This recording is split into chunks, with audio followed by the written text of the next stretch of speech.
ವಿಚಾರ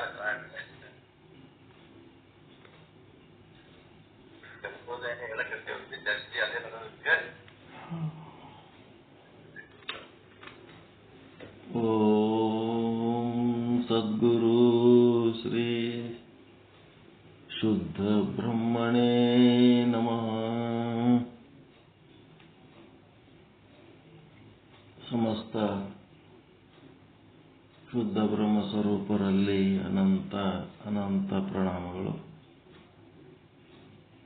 ಇವ್ರೇನು ಗಂಗಾಧರ್ ಜಾಲಿಮಂಚಿ ಗುರುಗಳು ಎಫೆಕ್ಟಿವ್ ಟೀಚಿಂಗ್ ಅಂತಾರೆ. ಇದಕ್ಕೆ ಭಾರಿ ಸ್ಟ್ರಾಂಗ್ ಹೇಳಕತ್ತಾರ. ಜೋರ್ ಹೇಳಕತ್ತಾರಲ್ರಿ.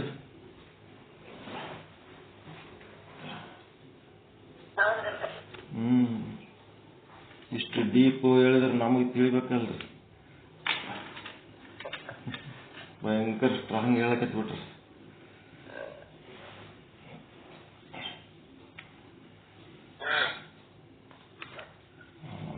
ಬಹಳ ಸಂತೋಷ ಆಗ್ತದೆ. ನಿಶ್ಚಲ್ ದಾಸರಿಗೆ ತಲುಪಿ ಬಿಡ್ತದ ಅವರು ಪ್ರಯತ್ನ.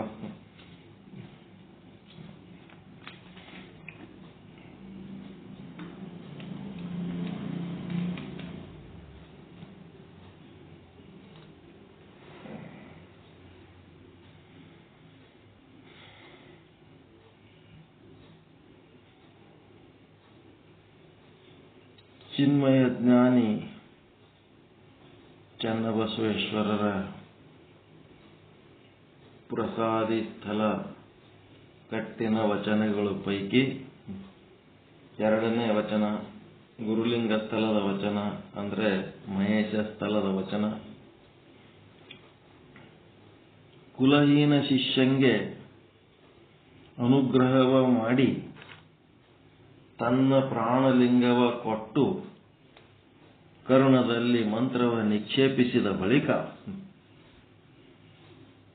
ಅವ ಬಂದು ಶಿಷ್ಯನ ಮನೆಯಲ್ಲಿ ಹೊಗಲೊಲ್ಲದೆ ಅಕ್ಕಿ ಪಡಿಯ ತರಿಸಿಕೊಂಡು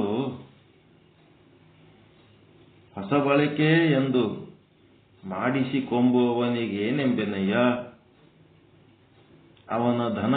ಅವನು ಧನಕ್ಕೆ ತಂದೆಯಾದನಲ್ಲದೆ ಅವನಿಗೆ ತಂದೆಯಾಗಲಿಲ್ಲ. ಇದು ಕಾರಣ ಕೂಡಲ ಚನ್ನ ಸಂಗಯ್ಯ ಲಿಂಗವ ಮಾರಿಕೊಂಡುಂಬುವ ಭಂಗಗಾರರ ಕಂಡು ನಾಚಿ ಬೆರೆಗಾದನಯ್ಯ. ಈಗ ಬಹಳ ಮಂದಿ ಜಂಗಮರಿರ್ಬೋದು, ಆಚಾರ್ಯಗಳಿರ್ಬೋದು, ಮತ್ತಿನ್ನೇ ಗುರುಗಳಿರ್ಬೋದು, ಏನು ಸಂಸ್ಕಾರ ಕೊಡುವಂತ ಪುರೋಹಿತರಿರ್ಬೋದು, ಇವ್ರು ಏನ್ ಮಾಡ್ತಾರ, ಕುಲಹೀನರ ಅಂತಂದ್ರೆ ಏನು, ಮದ್ಯ ಮಾಂಸ ಶಿಸ್ತು ಇರಂಗಿಲ್ಲ, ಮಲಿನ ಇರ್ತಾವ, ಹೊಲಸು ಸ್ನಾನ ಮಾಡೋದು, ಅವು ಇವು ಯಾವ ರೆಗ್ಯುಲರ್ ಇರ್ಲಾರ್ದಂತ ಒಂದು ಮನಿಗೆ ಹೋಗಿ ಅವರಿಗೆ ಧರ್ಮ ಪ್ರಚಾರ ಮಾಡ್ತೀವಿ ಅಂತೇಳಿ ಲಿಂಗ ಕೊಟ್ಟು ಅವರ ಒಂದು ಕರ್ಣದಲ್ಲಿ ಓಂ ನಮಃ ಶಿವಾಯ ಮಂತ್ರ ಹೇಳಿ ಪ್ರತಿನಿತ್ಯ ಹ್ಯಾಂಗಿರ್ಬೇಕು, ಹಿಂಗೆಲ್ಲ ಇರಬಾರ್ದಪ್ಪ, ಸ್ವಚ್ಛ ಇರಬೇಕು, ಸ್ನಾನ ಮಾಡಬೇಕು, ಪೂಜೆ ಮಾಡಬೇಕು, ಮಂತ್ರ ಹೇಳಬೇಕು ಅಂತೇಳಿ ಅವರಿಗೊಂದು ಹೊಸ ಜೀವನ ಕ್ರಮವನ್ನ ಹೇಳಿ ಅವ್ರ ಮನೆಯೆಲ್ಲ ಶಿಸ್ತು ಮಾಡಿ ಶುದ್ಧ ಮಾಡಿದ ಮೇಲೆ ಮುಂದ ಅವ್ರ ಮನೆಯೊಳಗೆ ಇವನು ಹೋಗಿ ಕೂತು ಉಳ್ಳಕ್ ತಯಾರಿಲ್ಲ. ಅವ್ರ ಮನೆಯಾಗ ಹೋಗಿ ಕುಂತು ಊಟ ಮಾಡಕ್ ತಯಾರಿಲ್ಲ. ಏನಂತನ ಅವ್ರು ಕೊಟ್ಟ ಕಾಣಿಕೆ ಬೇಕು, ಅವ್ರು ಕೊಟ್ಟದ್ದು ಧಾನ್ಯ ತಗೋತಾರ, ದವಸ ಧಾನ್ಯಗಳು ತಗೋತಾರ, ತಮ್ಮ ಮನೆಯಾಗ ತಂದು ಅಡಿಗೆ ಮಾಡ್ಕೊಂಡು ಉಣ್ತಾರೆ ಹೊರತು ಅವ್ರು ಮಾಡಿದ ಅಡಿಗೆ ಅವ್ರ ಕೈಲೇ ಮಾಡಿದ್ದು ಉಳ್ಳಕ್ಕೆ ಇವ್ರು ತಯಾರಿಲ್ಲ. ಇದೇನಾಗ್ತದ ಅಂತಂದ್ರ ಇದು ಪರಿಪೂರ್ಣತೆ ಅಲ್ಲ. ಸಂಸ್ಕಾರ ಕೊಡುವ ಪದ್ಧತಿ ಪರಿಪೂರ್ಣತೆ ಅಲ್ಲ. ಅವ್ರು ಸಹಿತ ಹೆಂಗ್ ಮಾಡ್ತಾರಂದ್ರ ಸಂಸ್ಕಾರ ತಗೋತಾರ, ತಗೊಂಡು ಹೆಂಗಿರ್ಬೇಕು ಹಂಗೆ ಮನ್ಸಿಗೆ ಬಂದಂಗ ಇರ್ತಾರ. ಇವ್ರಿಗೆ ದವಸ ಧಾನ್ಯಗಳು ಕೊಟ್ಟು ಇವ್ರಿಗೆ ಕಿರಿಕಿರಿಲಿಂದ ಮುಕ್ತ ಆಗ್ತಾರ. ಆ ರೀತಿ ಮಾಡಬಾರ್ದು.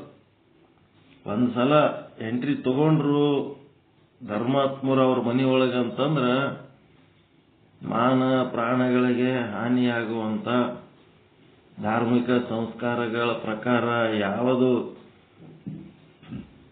ಯೋಗ್ಯ ಯಾವುದು ತ್ಯಾಜ್ಯ ಎಲ್ಲಾನು ತಿಳ್ಕೊಂಡು ಅದರ ಪ್ರಕಾರ ನಡ್ಕೊಳಕ್ಕೆ ತಯಾರಾಗಿ ಅದ್ರಂಗ ನಡ್ಕೊಂಡು ಆ ಮನೆಗೆ ನಮ್ಮ ಮನೆಗೆ ಯಾವುದೂ ವ್ಯತ್ಯಾಸ ಇಲ್ಲದಷ್ಟು ಅವರು ಶುದ್ಧರಾಗುವ ತನಕ ನಾವು ಅವ್ರಿಗೆ ಸಂಸ್ಕಾರ ಕೊಟ್ಕೋತೋಗಿ ಅವರು ಶುದ್ಧರಾದ್ಮೇಲೆ ಏನ್ ಮಾಡ್ಬೇಕು, ನಮ್ಮ ಮನ್ಯಾಗ ಅವರು ಅವ್ರ ಮನ್ಯಾಗ ನಾವು ಊಟ ಮಾಡುವಷ್ಟರ ಮಟ್ಟಿಗೆ ಎತ್ತರಕ್ಕೆ ಏರ್ಬೇಕು. ಹಂಗಿದ್ದದಕ್ಕೆ ಅದಕ್ಕೆ ಸಂಸ್ಕಾರ ಅಂತಾರ. ಅವ್ರು ಹೆಂಗ್ ಬೇಕಂಗೆ ಇರ್ತಾರ, ನಾವ್ ಹೆಂಗ್ ಬೇಕಂಗೆ ಇರ್ತೀವಿ, ನಿಮ್ಮ ಮನೆಗೆ ನೀವು ಹೆಂಗ್ ಮಾಡ್ರಿ, ನಮ್ಮ ಮನೆಗೆ ನಾವು ಹಿಂಗೆ ಮಾಡ್ತೀವಿ ಅಂತೇಳಿ ಅನ್ಕೊಂಡು ಸಂಸ್ಕಾರ ಕೊಟ್ಟು ಅವರು ನಮ್ಮ ಧರ್ಮದವರು ಅಂತ ಹೇಳ್ಕೊಳ್ಳೋದ್ರಾಗ ಏನು ಅರ್ಥ ಇರಂಗಿಲ್ಲ. ಅದಕ್ಕ ಇದು ಏನದ, ವೀರಶೈವ ಧರ್ಮ ಸಸ್ಯಾಹಾರಿ ಧರ್ಮ. ಇಲ್ಲಿ ಮಾಂಸಾಹಾರ ತ್ಯಾಗ, ಮತ್ತೆ ಮದ್ಯಪಾನ ಅಂತವೆಲ್ಲ, ಗುಟಕ, ತಂಬಾಕು ಅವೆಲ್ಲ ಚಟಗಳು ಏನಾರ ಇದ್ದು ಅಂದ್ರೆ ಅವೆಲ್ಲ ಬಿಟ್ಟು ಬಿಡ್ಬೇಕು, ಅವೆಲ್ಲ ಬಿಡಿಸ್ಬೇಕು. ಅವೆಲ್ಲ ಬಿಡಿಸಿ ಎಲ್ಲ ಅವ್ರು ಮಾಡುವ ಅಡಿಗೆ ನೀರು ಎಂಥದಿರ್ಬೇಕು, ಪಾತ್ರೆಗಳು ಹೆಂಗೆ ಇರಬೇಕು, ತಾವು ಹೆಂಗಿರ್ಬೇಕು, ಏನು ಪ್ರತಿಯೊಂದು ಚಂದ ತಿಳಿಸಿ ಹೇಳಿ ಒಂದೊಳ್ಳೆ ಸಂಸ್ಕಾರ ಕೊಟ್ಟು ಅವರಿಂದ ನಾವು ಅವ್ರ ಕೈಯಲ್ಲಿ ಅಡಿಗೆ ಮಾಡಿಸ್ಕೊಂಡು ಉಣ್ಣಷ್ಟರ ಮಟ್ಟಿಗೆ ಅವ್ರಿಗೆ ಮ್ಯಾಲಕ್ಕೆ ತರಬೇಕು.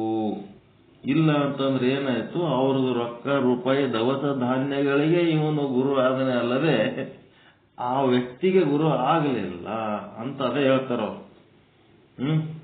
ಕುಲಹೀನ ಶಿಷ್ಯಂಗೆ ಅನುಗ್ರಹವ ಮಾಡಿ ತನ್ನ ಪ್ರಾಣಲಿಂಗವ ಕೊಟ್ಟು ಕರ್ಣದಲ್ಲಿ ಮಂತ್ರವ ನಿಕ್ಷೇಪಿಸಿದ ಬಳಿಕ ಅಂತಂದ್ರ ಅವನಿಗೆ ದೀಕ್ಷೆ ಕೊಟ್ಟ ಮೇಲೆ ಒಬ್ಬ ಏನಿರ್ತಾನ, ಅನಾಚಾರಿ ಇರ್ತಾನ, ಅಂತವನಿಗೆ ದೀಕ್ಷೆ ಕೊಟ್ಟ ಮೇಲೆ ಏನಾಯ್ತು, ಅವ ಬಂದು ಶಿಷ್ಯನ ಮನೆ ಹೋಗಲಲ್ಲದೆ ಶಿಷ್ಯನ ಮನೆಗೆ ಹೋಗಿ ಕುಂದ್ರಲಕ್ ತಯಾರಿಲ್ಲ, ಉಳ್ಳಕ್ ತಯಾರಿಲ್ಲ, ತೈಲಕ್ ತಯಾರಿಲ್ಲ. ಅಕ್ಕಿ ಪಡಿಯ ತರಿಸಿಕೊಂಡು ಹೊಸಬಳಿಕೆ ಮಾಡಿ ಎಂದು ಮಾಡಿಸಿಕೊಂಬವನಿಗೆ ಏನೆಂಬನಯ್ಯ, ಅವನಿಗೆ ಪರಿಪೂರ್ಣ ಪರಿವರ್ತನೆ ಮಾಡ್ಲಾರ್ದೆ ಬರೀ ಅವನ ಬಲ್ಲಿ ರೊಕ್ಕ ತೋತೀನಿ, ದವಸ ಧಾನ್ಯ ತೋತೀನಿ ಅಂದ್ರೆ ಹಂಗೆಲ್ಲ ಆಗಂಗಿಲ್ಲ. ಅವನಿಗೆ ಪರಿಪೂರ್ಣ ಶುದ್ಧ ಆಗೋ ರೀತಿಯಲ್ಲಿ ನಾವು ದೀಕ್ಷೆ ಕೊಟ್ಟು ಅವನಿಗೆ ಬೆನ್ನತ್ತಿ ಚೆನ್ನಾಗಿರ್ಲಕ್ ಹೇಳ್ಬೇಕು, ಚೆನ್ನಾಗಿಡ್ಬೇಕು. ಅವನಿಗೆ ಅವನು ಧನಕ್ಕೆ ತಂದೆಯಾದನಲ್ಲದೆ ಅವನಿಗೆ ತಂದೆಯಾಗಲಿಲ್ಲ. ರೊಕ್ಕ ರೂಪಾಯಿ ಅವನ ಸಂಪತ್ತಿಗೆ ತಂದೆಯಾದ ಹೊರತು ಅವನಿಗೆ ಅಂತಂದ್ರೆ ಆ ಶಿಷ್ಯನಿಗೆ ಗುರು ಆಗಲಿಲ್ಲ. ಇದು ಕಾರಣವಾಗಿ ಕೂಡಲ ಚನ್ನ ಸಂಗಯ್ಯ ಲಿಂಗವ ಮಾರಿಕೊಂಡು ಉಂಬುವ ಭಂಗಗಾರನನ್ನು ಕಂಡು ನಾಚಿ ಬೆರಗಾದನಯ್ಯ. ಹೀಗಾಗಿ ಯಾವ ಮನೆಗಳಲ್ಲಿ ಹೋಗಬಾರ್ದು ಅಂತ ಮನೆಗಳಿಗೆ ಹೋಗಿ ಲಿಂಗ ಕೊಟ್ಟು ಆ ಮನೆಗಳಿಗೆ ಶುದ್ಧ ಮಾಡ್ಲಾರ್ದೆ ಅವ್ರ ಬಲ್ಲಿದು ಸುಮ್ಮನೆ ಏನೋ ಒಂದು ಆಹಾರ ಧಾನ್ಯ ದುಡ್ಡು ಹಿಂಗೆಲ್ಲ ತಗೊಳ್ಳೋದು ಸರಿ ಅಲ್ಲ. ಒಮ್ಮೆ ನೀನು ಕಾಲಿಟ್ಟ ಮೇಲೆ ಅದು 100% ಸ್ವಚ್ಛ ಮಾಡಲೇಬೇಕು. ಸ್ವಚ್ಛ ಮಾಡಿ ತನ್ನ ಮಟ್ಟಿಗೆ ಅವನನ್ನ ಎತ್ತರಿಸಬೇಕು. ಅವನ ಜೊತೆಗೆ ಕೊಡುವ ಕೊಳ್ಳುವ ಉಣ್ಣುವ ಉಂಬದೇನು, ಕೊಡುವಲ್ಲಿ ಕೊಂಬಲ್ಲಿ ಕುಲವ ನರಸುವರು, ಉಂಬಲ್ಲಿ ಉಡುವಲ್ಲಿ ಕ್ರಿಯೆ ಅಳಿಯಿತ್ಯಂಬರು. ಉಣುವುದು ಉಡುವುದಕ್ಕ ಸಹಿತ ಬರಬೇಕು. ಅವ ಎಷ್ಟು ಎತ್ತರಕ್ಕೆ ಬರ್ಬೇಕಂದ್ರ ಕೊಡುವ ಕೊಳ್ಳುವ ಮಟ್ಟಿಗೂ ಆತ ಬರ್ಬೇಕು. ಅಂತ ಒಂದು ಸ್ಥಿತಿ ಬರ್ಬೇಕು. ಅದಕ್ಕಂತರ ಧರ್ಮ. ಧರ್ಮ ಅಂದ್ರೆ ಏನು, ಕೆಳಗೆ ಬಿದ್ದದ್ದು ಮ್ಯಾಲೆ ಎತ್ತೋದಕ್ಕೆ ಧರ್ಮ ಅಂತಾರೆ. ಅದು ಅಲ್ಲೇ ಇಟ್ಟಕ್ಕೆ ನಾವು ಇಲ್ಲೇ ಇಟ್ಟು ಅದು ಹೆಂಗ್ ಬೇಕು ಹಂಗ ಅವರಿಗೆ ಇರ್ಲಕ್ಕೆ ಬಿಟ್ಟು ನಾವು ನೀ ಏನಾರೆ ಮಾಡಪ್ಪ ಹೆಂಗಾರೆ ಮಾಡು, ನಾವು ಬಂದಾಗ ಒಂದಿಟ್ಟು ನಮ್ಗೇನ್ ಬೇಕು ಕೊಟ್ಟು ಕಳಿಸ್ಬಿಡು ಆಯ್ತು ಅಂತೇಳಕ್ಕೆ ಹಿಂಗ್ ಮಾಡಿದ್ರೆ ಅದು ಧರ್ಮ ಅಲ್ಲ, ಅದು ಭಿಕಾರಿತನ ಅಷ್ಟೇ. ಇವೆಲ್ಲ ಸೂಕ್ಷ್ಮ ವಿಷಯಗಳನ್ನು ಅವರು ಎಳೆ ಎಳೆಯಾಗಿ ತಿಳಿಸಿ ಕೊಡ್ಲಕತ್ತಾರೆ ಅಷ್ಟೆ.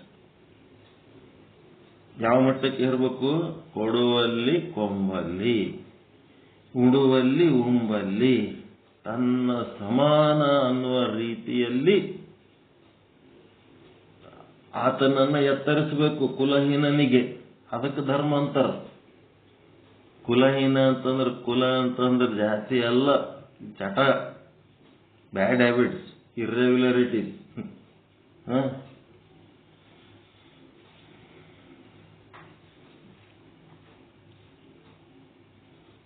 ಜಾತಿ ಕುಲ, ಜಾತಿ ಅಂತಂದ್ರೆ ಮನುಷ್ಯ ಜಾತಿ ಒಂದೇ, ಎಲ್ಲರೂ ಗಂಡಿರ್ಬೋದು ಹೆಣ್ಣಿರ್ಬೋದು ಎಲ್ಲರೂ ಮನುಷ್ಯರು ಒಂದೇ ಜಾತಿ. ಕರಡಿ ಒಂದು ಜಾತಿ, ಹುಲಿ ಒಂದು ಜಾತಿ, ನರಿ ಒಂದು ಜಾತಿ, ಅದರಂಗೆ ಮನುಷ್ಯ ಒಂದು ಜಾತಿ. 84 ಲಕ್ಷ ಜೀವರಾಶಿಗಳಲ್ಲಿ ಮನುಷ್ಯ ಒಂದು ಜಾತಿ. ಮನುಷ್ಯನಾಗಿ ಹುಟ್ಟಿದ ಮೇಲೆ ಅವನಿಗೆ ಹೆಂಗಿರ್ಬೇಕು ಅಂತ ಒಂದು ಪದ್ಧತಿ.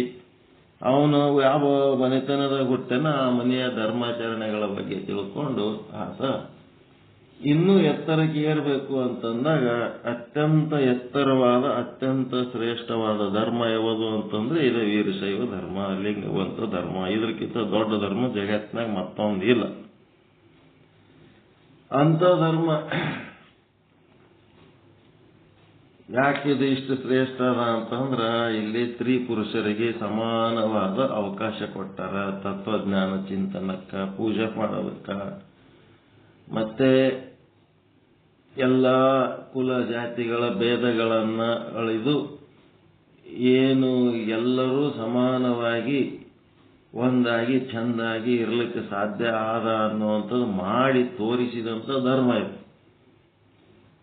ಭೇದ ಭಾವ ಮಾಡೋದು, ವರ್ಣಗಳು ಆಶ್ರಮಗಳು ಮಾಡಿಕೊಂಡು ಎಲ್ಲರಿಗೆ ನೀನು ಬೇರೆ ನಾನು ಬೇರೆ ಅಂತೇಳಿ ಮಾಡಿದ್ದು ಇವೆಲ್ಲ ಏನದವ, ಇವು ಯಾವ ಶ್ರೇಷ್ಠ ಅಲ್ಲ. ವೀರಶೈವ ಧರ್ಮದ ಮುಂದೆ ಯಾವ ಧರ್ಮನೂ ಶ್ರೇಷ್ಠ ಅಲ್ಲ, ಅದೇ ಶ್ರೇಷ್ಠ. ಅದಕ್ಕೆ ಹೇಳ್ತಾರೆ, ಮದ ಇರಲಿ ಸೊಕ್ಕಿರಲಿ ವೀರಶೈವರಿಗೆ ಎದರದು ಶಿವಾಚಾರ ಘನವೆಂಬಲ್ಲಿ ಮದವಿರಬೇಕು. ಚನ್ನಬಸವಣ್ಣ ವಚನ ಬರ್ತದ, ನಿಮ್ಮಲ್ಲಿ ಏನರೇ ಅಹಂಕಾರ ಸೊಕ್ಕು ಏನರೇ ನಿಮ್ಗೆ ಇತ್ತು ಅಂತಂದ್ರೆ ಎಂಥ ಸೊಕ್ಕಿರ್ಬೇಕಪ್ಪ ಅಂದ್ರೆ ಶಿವಾಚಾರ ಘನವೆಂಬಲ್ಲಿ ವೀರಶೈವ ಧರ್ಮನೇ ಶ್ರೇಷ್ಠ ಅನ್ನುವಂಥ ಸೊಕ್ಕು ನಿಂಬಲ್ಲಿರ್ಬೇಕು. ಅಂತ ಒಂದು ಮದ ನಿಮ್ಮೊಳಗಿರ್ಬೇಕು, ಅಂತ ಒಂದು ಅಭಿಮಾನ, ಅಂತ ಒಂದು ಆತ್ಮವಿಶ್ವಾಸ ನಿಮ್ಮೊಳಗಿರ್ಬೇಕು. ನಮ್ಮಲ್ಲಿ ರೊಕ್ಕ ಭಾಳದ, ನಮ್ಮ ಆಸ್ತಿ ದೊಡ್ಡದು, ನಾವು ದೊಡ್ಡ ಮಂದಿ ತಂದವರು, ನಾವು ಇಂಥ ಸೊಕ್ಕಿರೋದು ಬೇಕಾಗಿಲ್ಲ. ನಮ್ಮ ಧರ್ಮ ಏನು ಯಾವ ಧರ್ಮದಾಗ ಹುಟ್ಟಿವಿ ಅದು ಬಹಳ ಘನವಾದ ಧರ್ಮ, ಬಹಳ ದೊಡ್ಡ ಶ್ರೀಮಂತರು ನಾವು ಈ ಧಾರ್ಮಿಕ ಸಂಸ್ಕಾರ ಆಚರಣೆಗಳಲ್ಲಿ ಅಂತ ಹೇಳ್ತಾರೆ.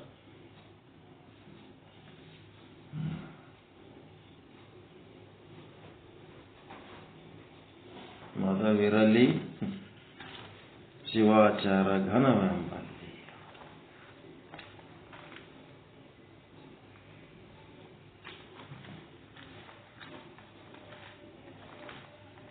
ಮದ ಬೇಡ ಗುರುಲಿಂಗ ಜಂಗಮರಲ್ಲಿ. ಗುರುಗಳ ಮುಂದ ದೇವ್ರ ಮುಂದ ಸೊಪ್ಪು ತೋರಿಸಿದ್ರಿ ಏನಂತ, ಆ ದೇವ್ರಲಿಂತೆ ನಾವು ಬದುಕ್ಲಕತ್ತೀವಿ.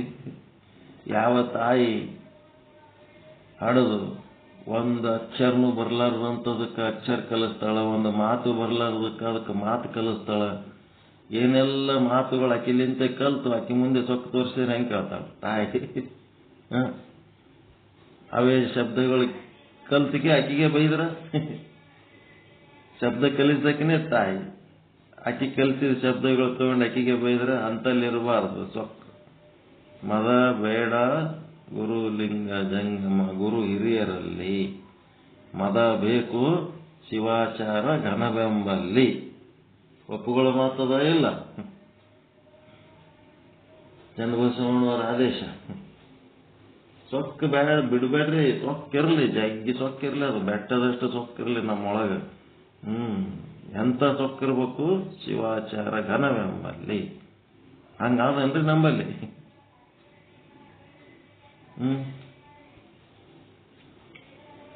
ಆದ ಹಂಗ ಆದ ಇಲ್ಲ ನೋಡ್ಕೋರಿ ಒಂದ್ ಸ್ವಲ್ಪ.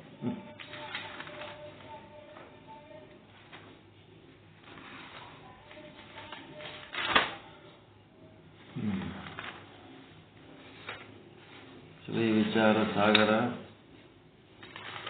ಸಾಧು ಶ್ರೀ ನಿಶ್ಚಲ್ ದಾಸ್ಜಿಯವರ ಕೃತಿ ತರಂಗ 5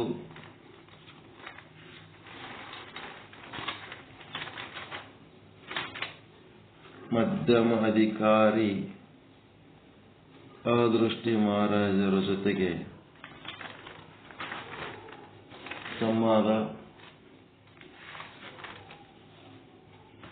248ನೇ ವಿಷಯಾಂಕ ಪ್ರಸಂಗಾನುಸಾರ ಈಶ್ವರನ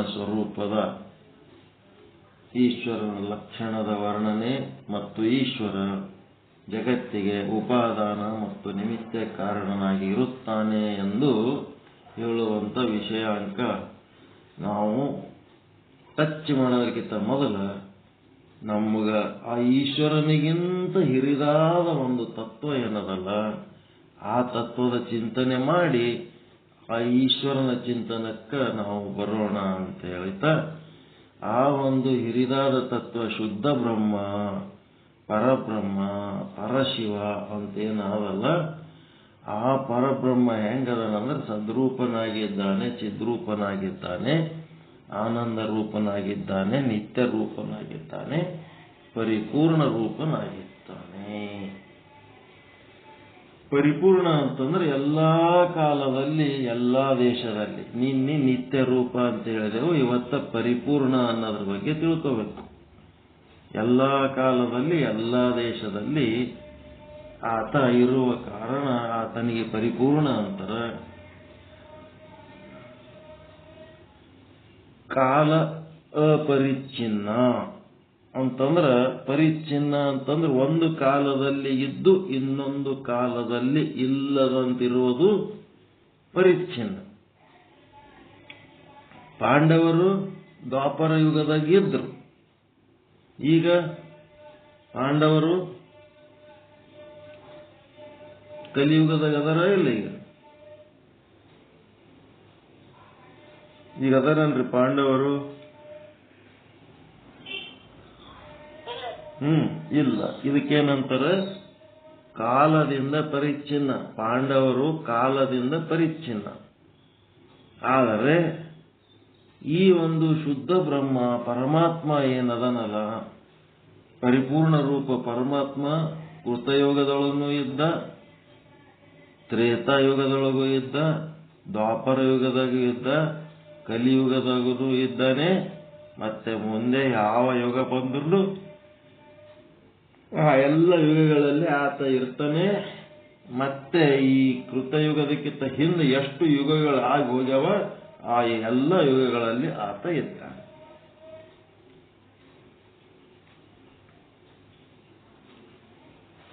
ಬೆಳಿಗ್ಗೆ, ಮಧ್ಯಾಹ್ನ, ಸಾಯಂಕಾಲ. ಬೆಳಿಗ್ಗೆ ಇದ್ದದ್ದು ಮಧ್ಯಾಹ್ನ ಇಲ್ಲ, ಮಧ್ಯಾಹ್ನ ಇದ್ದದ್ದು ಸಾಯಂಕಾಲ ಇಲ್ಲ. ಆದ್ರೆ ಶುದ್ಧ ಬ್ರಹ್ಮ ಬೆಳಿಗ್ಗೆನೂ ಅದನ, ಮಧ್ಯಾಹ್ನನೂ ಅದನ, ಸಾಯಂಕಾಲನೂ ಅದನ. ಕಾಲದ ಪರಿಚ್ಛಿನ್ನತೆಗಳದ ಒಂದು ಪಟ್ಟಿ ಮಾಡ್ಕೋಬೇಕು ನೀವು. ಭೂತಕಾಲ, ವರ್ತಮಾನ ಕಾಲ, ಭವಿಷ್ಯತ್ ಕಾಲ. ಭೂತಕಾಲದಲ್ಲಿದ್ದದ್ದು ವರ್ತಮಾನದಲ್ಲಿಲ್ಲ, ವರ್ತಮಾನದಲ್ಲಿದ್ದದ್ದು ಭವಿಷ್ಯತ್ ಕಾಲದಲ್ಲಿ ಇಲ್ಲ. ಈಗೇನಾಗ್ತದ? ಶುದ್ಧ ಬ್ರಹ್ಮ ಭೂತಕಾಲದಲ್ಲೂ ಇದ್ದ, ವರ್ತಮಾನದಲ್ಲೂ ಇದ್ದಾನೆ, ಮುಂದೆ ಭವಿಷ್ಯತ್ ಕಾಲದಲ್ಲೂ ಇರುತ್ತಾನೆ. ಪರಿಪೂರ್ಣ ಎನ್ನುವ ವಾಕ್ಯಕ್ಕ ಇಂಥ ವಾಕ್ಯಗಳು ಬರಬೇಕು. ದೇಶ ಪರಿಚ್ಛಿನ್ನ, ಕಾಲ ಪರಿಚ್ಛಿನ್ನಗಳು ಏನೇನದವ ಎಲ್ಲಾ ಕಾಲಗಳ ಬಗ್ಗೆ ಬರ್ಕೋತ ಹೋಗ್ಬೇಕು. 1 ಸೆಕೆಂಡ್ನಾಗ ಅದನ, 1 ಮಿನಿಟ್ನಾಗ ಅದನ, 1 ತಾಸಿನಾಗ ಅದನ, ಮತ್ತೇನದನ 12 ತಾಸಿನಾಗ ಅದನ, ಬೆಳಗ್ಗೆ ಅದನ, ಮಧ್ಯಾಹ್ನ ಅದನ, ಸಾಯಂಕಾಲ ಅದನ. ಎಲ್ಲಾ ಕಾಲದಲ್ಲಿ ಅವನದ, ನಾವು ಇಲ್ಲದ ಕಾಲವೇ ಇಲ್ಲ. ನೆಕ್ಸ್ಟ್ ದೇಶ ಅಂದ್ರೆ ಪ್ರದೇಶ, ಜಾಗ. ಎಲ್ಲ ಜಾಗದಾಗ ಅವನೇ ಅದನ. ಕನಕದಾಸಗ ಎಲ್ಲಾ ಕಡೆ ಪರಮಾತ್ಮನೇ ಹೆಂಗ ಕಂಡನಲ್ಲ ಹಂಗ ಅವನು ದೇಶದಿಂದ ಪರಿಚ್ಛಿನ್ನ ಅಲ್ಲ, ದೇಶದಿಂದ ಅಪರಿಚ್ಛಿನ್ನ. ಎಲ್ಲ ದೇಶದಲ್ಲಿ ಅದನ್ನು. ಒಬ್ರು ಒಂದು ಊರಾಗಿದ್ರೆ ಇನ್ನೊಂದು ಊರಾಗಿರಂಗಿಲ್ಲ. ನಾವು ನಿಮ್ಮೂರಿಗೆ ಬಂದೇವಂದ್ರೆ ಈ ಊರಾಗಿರಲ್ಲ, ನಮ್ಮೂರಿಗೆ ಬಂದೇವಂದ್ರೆ ನಿಮ್ಮ ಊರಾಗಿರಲ್ಲ. ಇದು ದೇಶದಿಂದ ಪರಿಚ್ಛಿನ್ನ. ಅವ ಶುದ್ಧ ಬ್ರಹ್ಮ ಹೆಂಗದನಂದ್ರೆ ನಿಮ್ಮ ಊರಾಗೂ ಅದನ್ನ, ನಮ್ಮ ಊರಾಗ ಹೋಗೋದು, ಎಲ್ಲ ಕಡೆ ಅದ. ದೇಶದಿಂದ ಅಪರಿಚ್ಛಿನ್ನ ಇದ್ದದ್ದಕ್ಕೆ ಅವನಿಗೆ ಪರಿಪೂರ್ಣ ಅಂತಾರೆ. ಮತ್ತೆ ವಸ್ತು ಪರಿಚ್ಛಿನ್ನ, ಸ್ವೀಟ್ ಅಂಗಡಿಯಾಗ ಹೋದ್ರಿ ಅಂತಂದ್ರೆ ಎಲ್ಲ ಸ್ವೀಟ್ಗಳದೊಳಗೂ ಅದೇ ಸಕ್ಕರೆ ಅದೇ ಬೆಲ್ಲ ಇರ್ತವೆ. ಸ್ವೀಟ್ ಅದೇ ಒಂದೇ ಸ್ವೀಟೇ, ಬೆಲ್ಲ ಇರ್ಲಾರ್ದು ಸ್ವೀಟ್ ಅಂಗಡಿ ಇಲ್ಲೇ ಇಲ್ಲ, ಸಕ್ಕರೆ ಇಲ್ಲದ ಸ್ವೀಟ್ ಅಂಗಡಿ ಇರ್ಲಕ್ಕೆ ಸಾಧ್ಯನೇ ಇಲ್ಲ. ಎಲ್ಲದರೊಳಗೂ ಒಂದೇ ಸ್ವೀಟ್. ಆದರೆ ಒಂದು ಸ್ವೀಟಿನ ರುಚಿ ಇನ್ನೊಂದು ಸ್ವೀಟಿನಾಗ ಇರಂಗಿಲ್ಲಲ್ಲ. ಜಿಲೇಬಿ ರುಚಿ ಮೈಸೂರು ಪಾಕ್ನಾಗಿಲ್ಲ, ಮೈಸೂರು ಪಾಕಿನ ರುಚಿ ಜಾಮೂನಿನೊಳಗಿಲ್ಲ. ಅವು ಏನದವ? ವಸ್ತುವಿನಿಂದ ಪರಿಚ್ಛಿನ್ನ ಅದವ, ರುಚಿ ಪರಿಚ್ಛಿನ್ನ. ಆದರೆ ಎಲ್ಲದರೊಳಗೂ ಇರೋದು ಸಕ್ಕರೆ ಒಂದೇ ಅದಲ್ಲ, ಅದು ಅಪರಿಚ್ಛಿನ್ನ.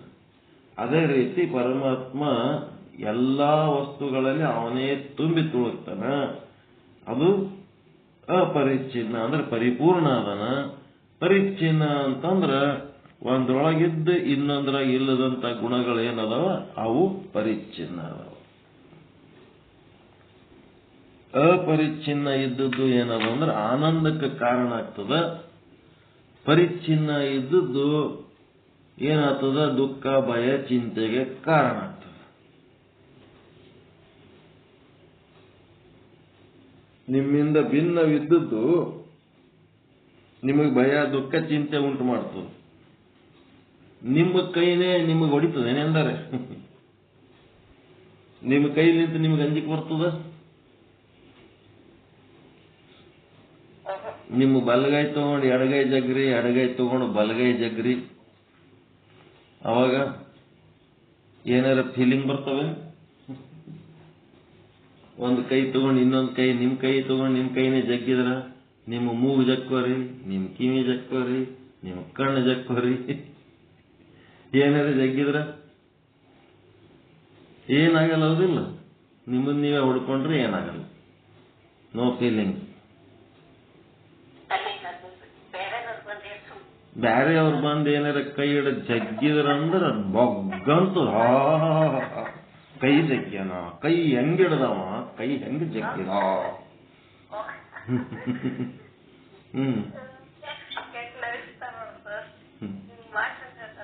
ಇದು ಪರಿಚ್ಛಿನ್ನ ಭಾವ. ನೀವು ದೇಹ ಭಾವದಲ್ಲಿ ವ್ಯವಹರಿಸುತ್ತಿರುವ ಕಾರಣ ಆ ದೇಹನೇ ಬೇರೆ, ಈ ದೇಹನೇ ಬೇರೆ, ಆ ವ್ಯಕ್ತಿನೇ ಬೇರೆ, ಈ ವ್ಯಕ್ತಿನೇ ಬೇರೆ. ಅವನೊಳಗಿರುವ ಆತ್ಮನೂ ಅದೇ, ಇವನೊಳಗಿರುವ ಆತ್ಮನೂ ಅದೇ. ಒಂದೇ ಆತ್ಮ ಎಲ್ಲದರೊಳಗೂ ಆಗ. ಒಂದು ಪೇಜ್ನೊಳಗ ಒಂದು 15-20 ಸಾಲು ಬರೆದಿರ್ತೀವಿ. ಎಲ್ಲ ಅಕ್ಷರಗಳಿಗೆ ಅದೇ ಪೇಜ ಆಧಾರ ಆಗ್ಯದ. ಆ ಪೇಜ್ ಬಿಟ್ಟು ಬೇರೆ ಇಲ್ಲೇ ಇಲ್ಲ. ಎಲ್ಲ ಅಕ್ಷರಗಳಿಗೆ ಅದೇ ಪೇಜ ಆಧಾರ. ಅದೇ ರೀತಿ ಏನದು ಅಂತಂದ್ರೆ ಈ ಮನುಷ್ಯರು ಏಸ್ ಮಂದಿರ ಓಸು ಮನುಷ್ಯರಿಗೆ ಒಂದೇ ಆತ್ಮ ಸಪೋರ್ಟ್ ಆಗ್ಯದ. ಒಂದೇ ಆತ್ಮ ಸಪೋರ್ಟ್ ಆಗ್ಯದ. ಹೀಗಾಗಿ ನಾವು ಹೆಂಗಾಗ್ಬೇಕಂತಂದ್ರೆ ಯಾರು ಬೇಕಾದವರು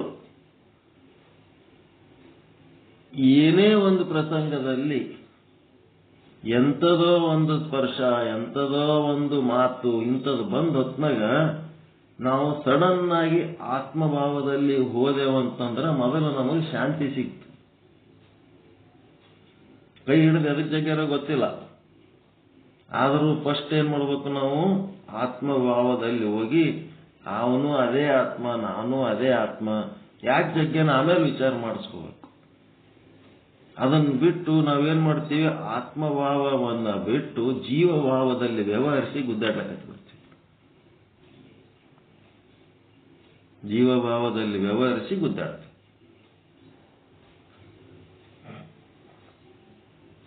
ಏನ್ ಮಾಡಬೇಕು?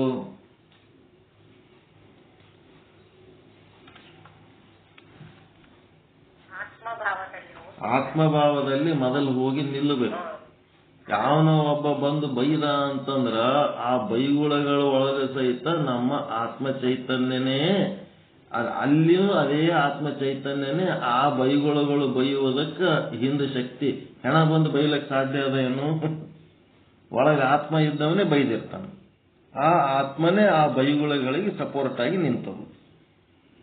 ಅಲ್ಲಿ ಆ ಬೈದವನು ಅವನೇ, ಬೈಸ್ಕೊಂಡವನು ಅವನೇ.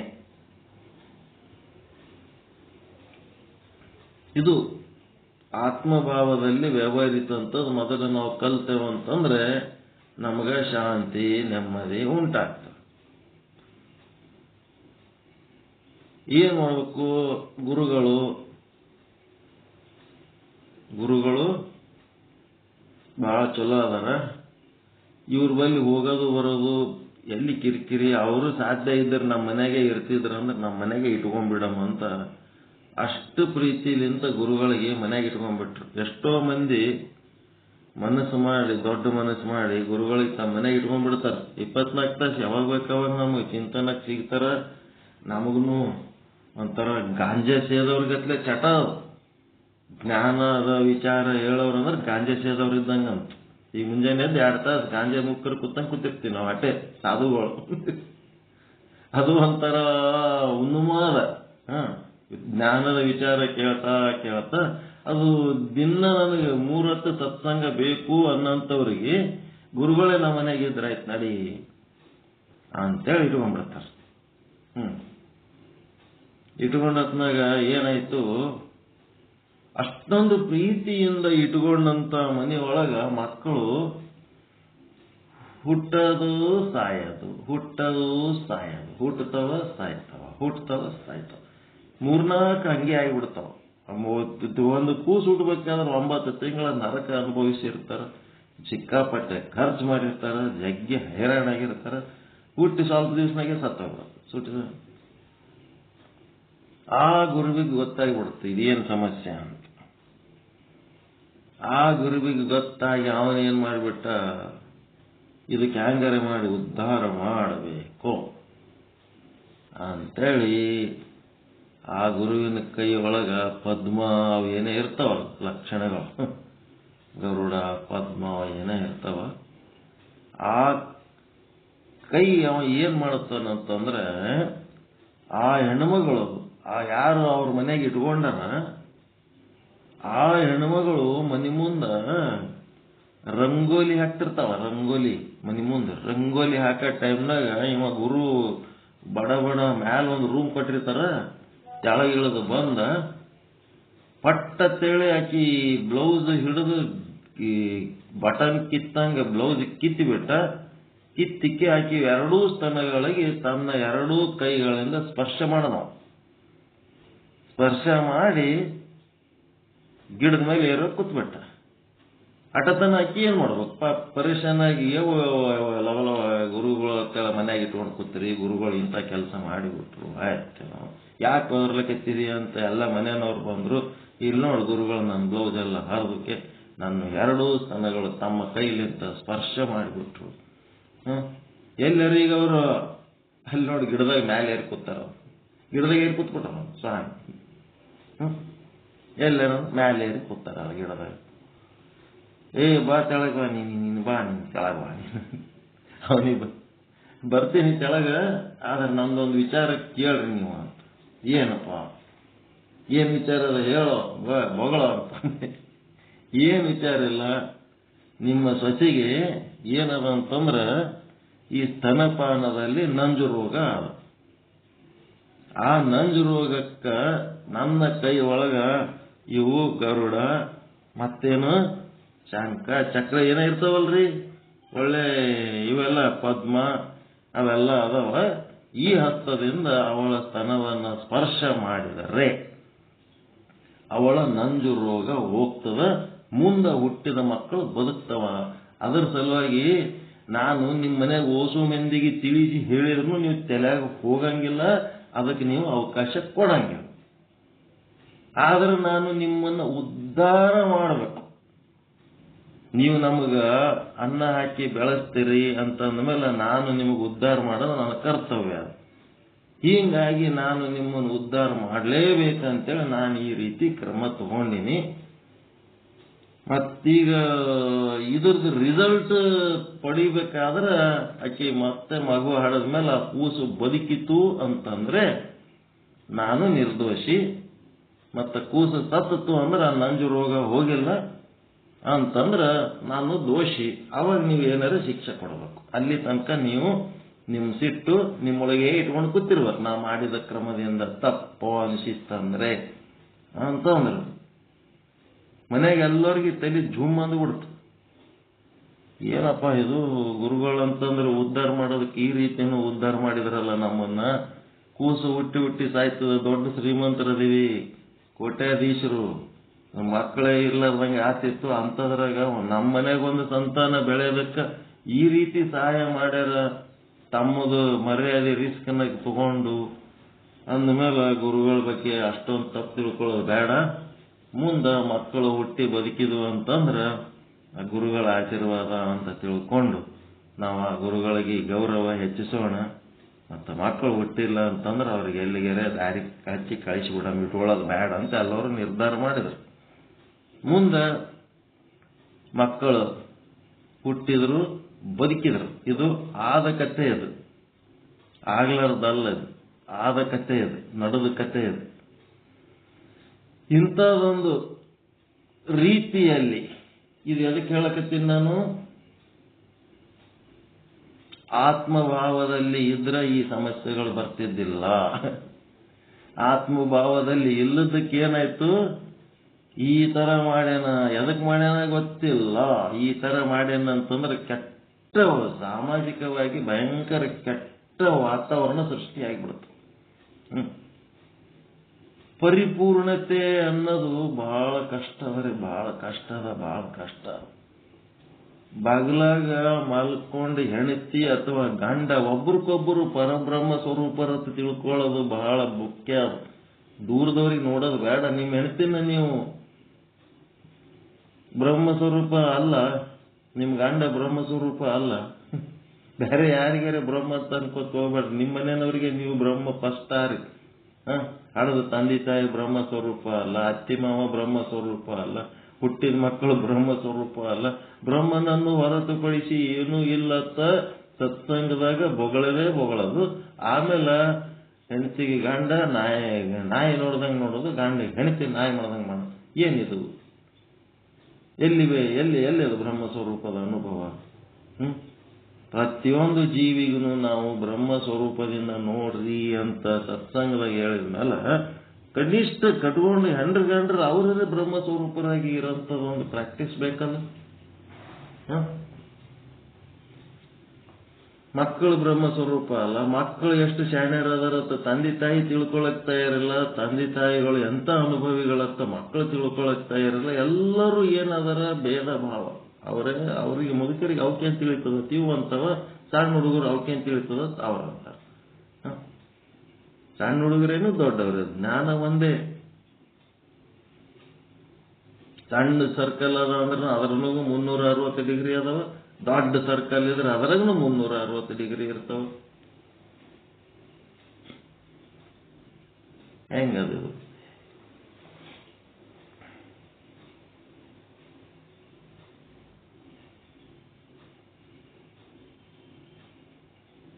ಅಖಂಡ ಭಾವ ಪ್ರಾಕ್ಟೀಸ್ ಮಾಡ್ತೀರಾ?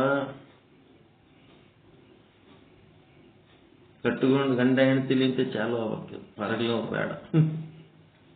ಹೆಣ್ತಿನ ಬ್ರಹ್ಮ ಸ್ವರೂಪಾಗಿ ನೋಡಂತ ದೃಷ್ಟಿ. ನಿಮ್ಮ ಹೆಣ್ತಿನಿ ನೀವು ಬ್ರಹ್ಮ ಸ್ವರೂಪಾಗಿ ನೋಡಿದ್ರೆ ನೀವು ಬ್ರಹ್ಮನೇ ಆಗಿರ್ತೀರಿ. ಬ್ರಹ್ಮನಾಗಿ ಬ್ರಹ್ಮನನ್ನು ನೋಡ್ತೀರಿ. ಗಂಡನ ಬ್ರಹ್ಮ ಸ್ವರೂಪಾಗಿ ನೋಡಿದ್ರಿ ಹೆಣ್ತಿ ಆಟ ಗಂಡಿಗೆ ನಮಸ್ಕಾರ ಮಾಡ್ಬೇಕೇನು?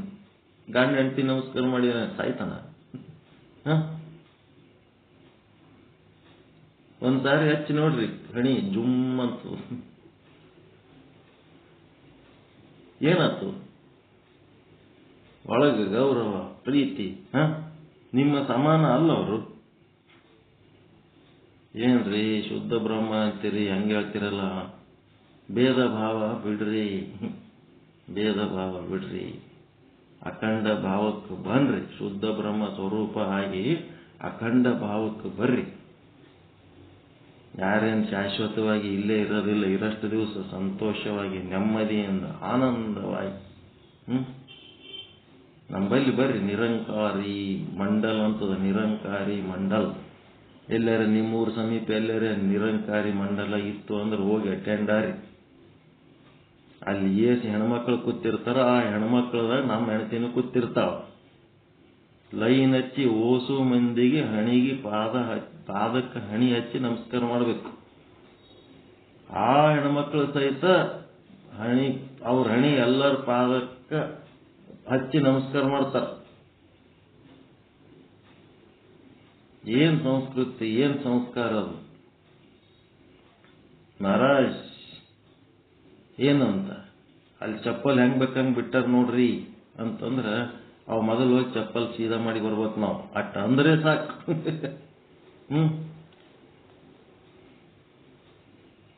ಟಾಯ್ಲೆಟ್ನಾಗ ಇದು ನೀರು ಸರಿಗೆ ಹಾಕಿಲ್ಲ ಯಾರೋ ಅಂತಂದ್ರ ಕಿವಿಗೆ ಬಿತ್ತಂತಂದ್ರ ಹೋಗ್ಬೇಕಲ್ಲಿ ಹೋಗಿ ಒಂದ್ ಚಂಬು ನೀರು ಹಾಕಿ ಸ್ವಚ್ಛ ಮಾಡಿ ಬರ್ಬೇಕು. ಸೇವಾ ಸಿಮ್ರನ್ ಸಂಗತ್ ಸೇವಾ ಮಾಡ್ಲಕ್ ಯಾವಾಗ್ನೂ ರೆಡಿ ಇರಬೇಕು.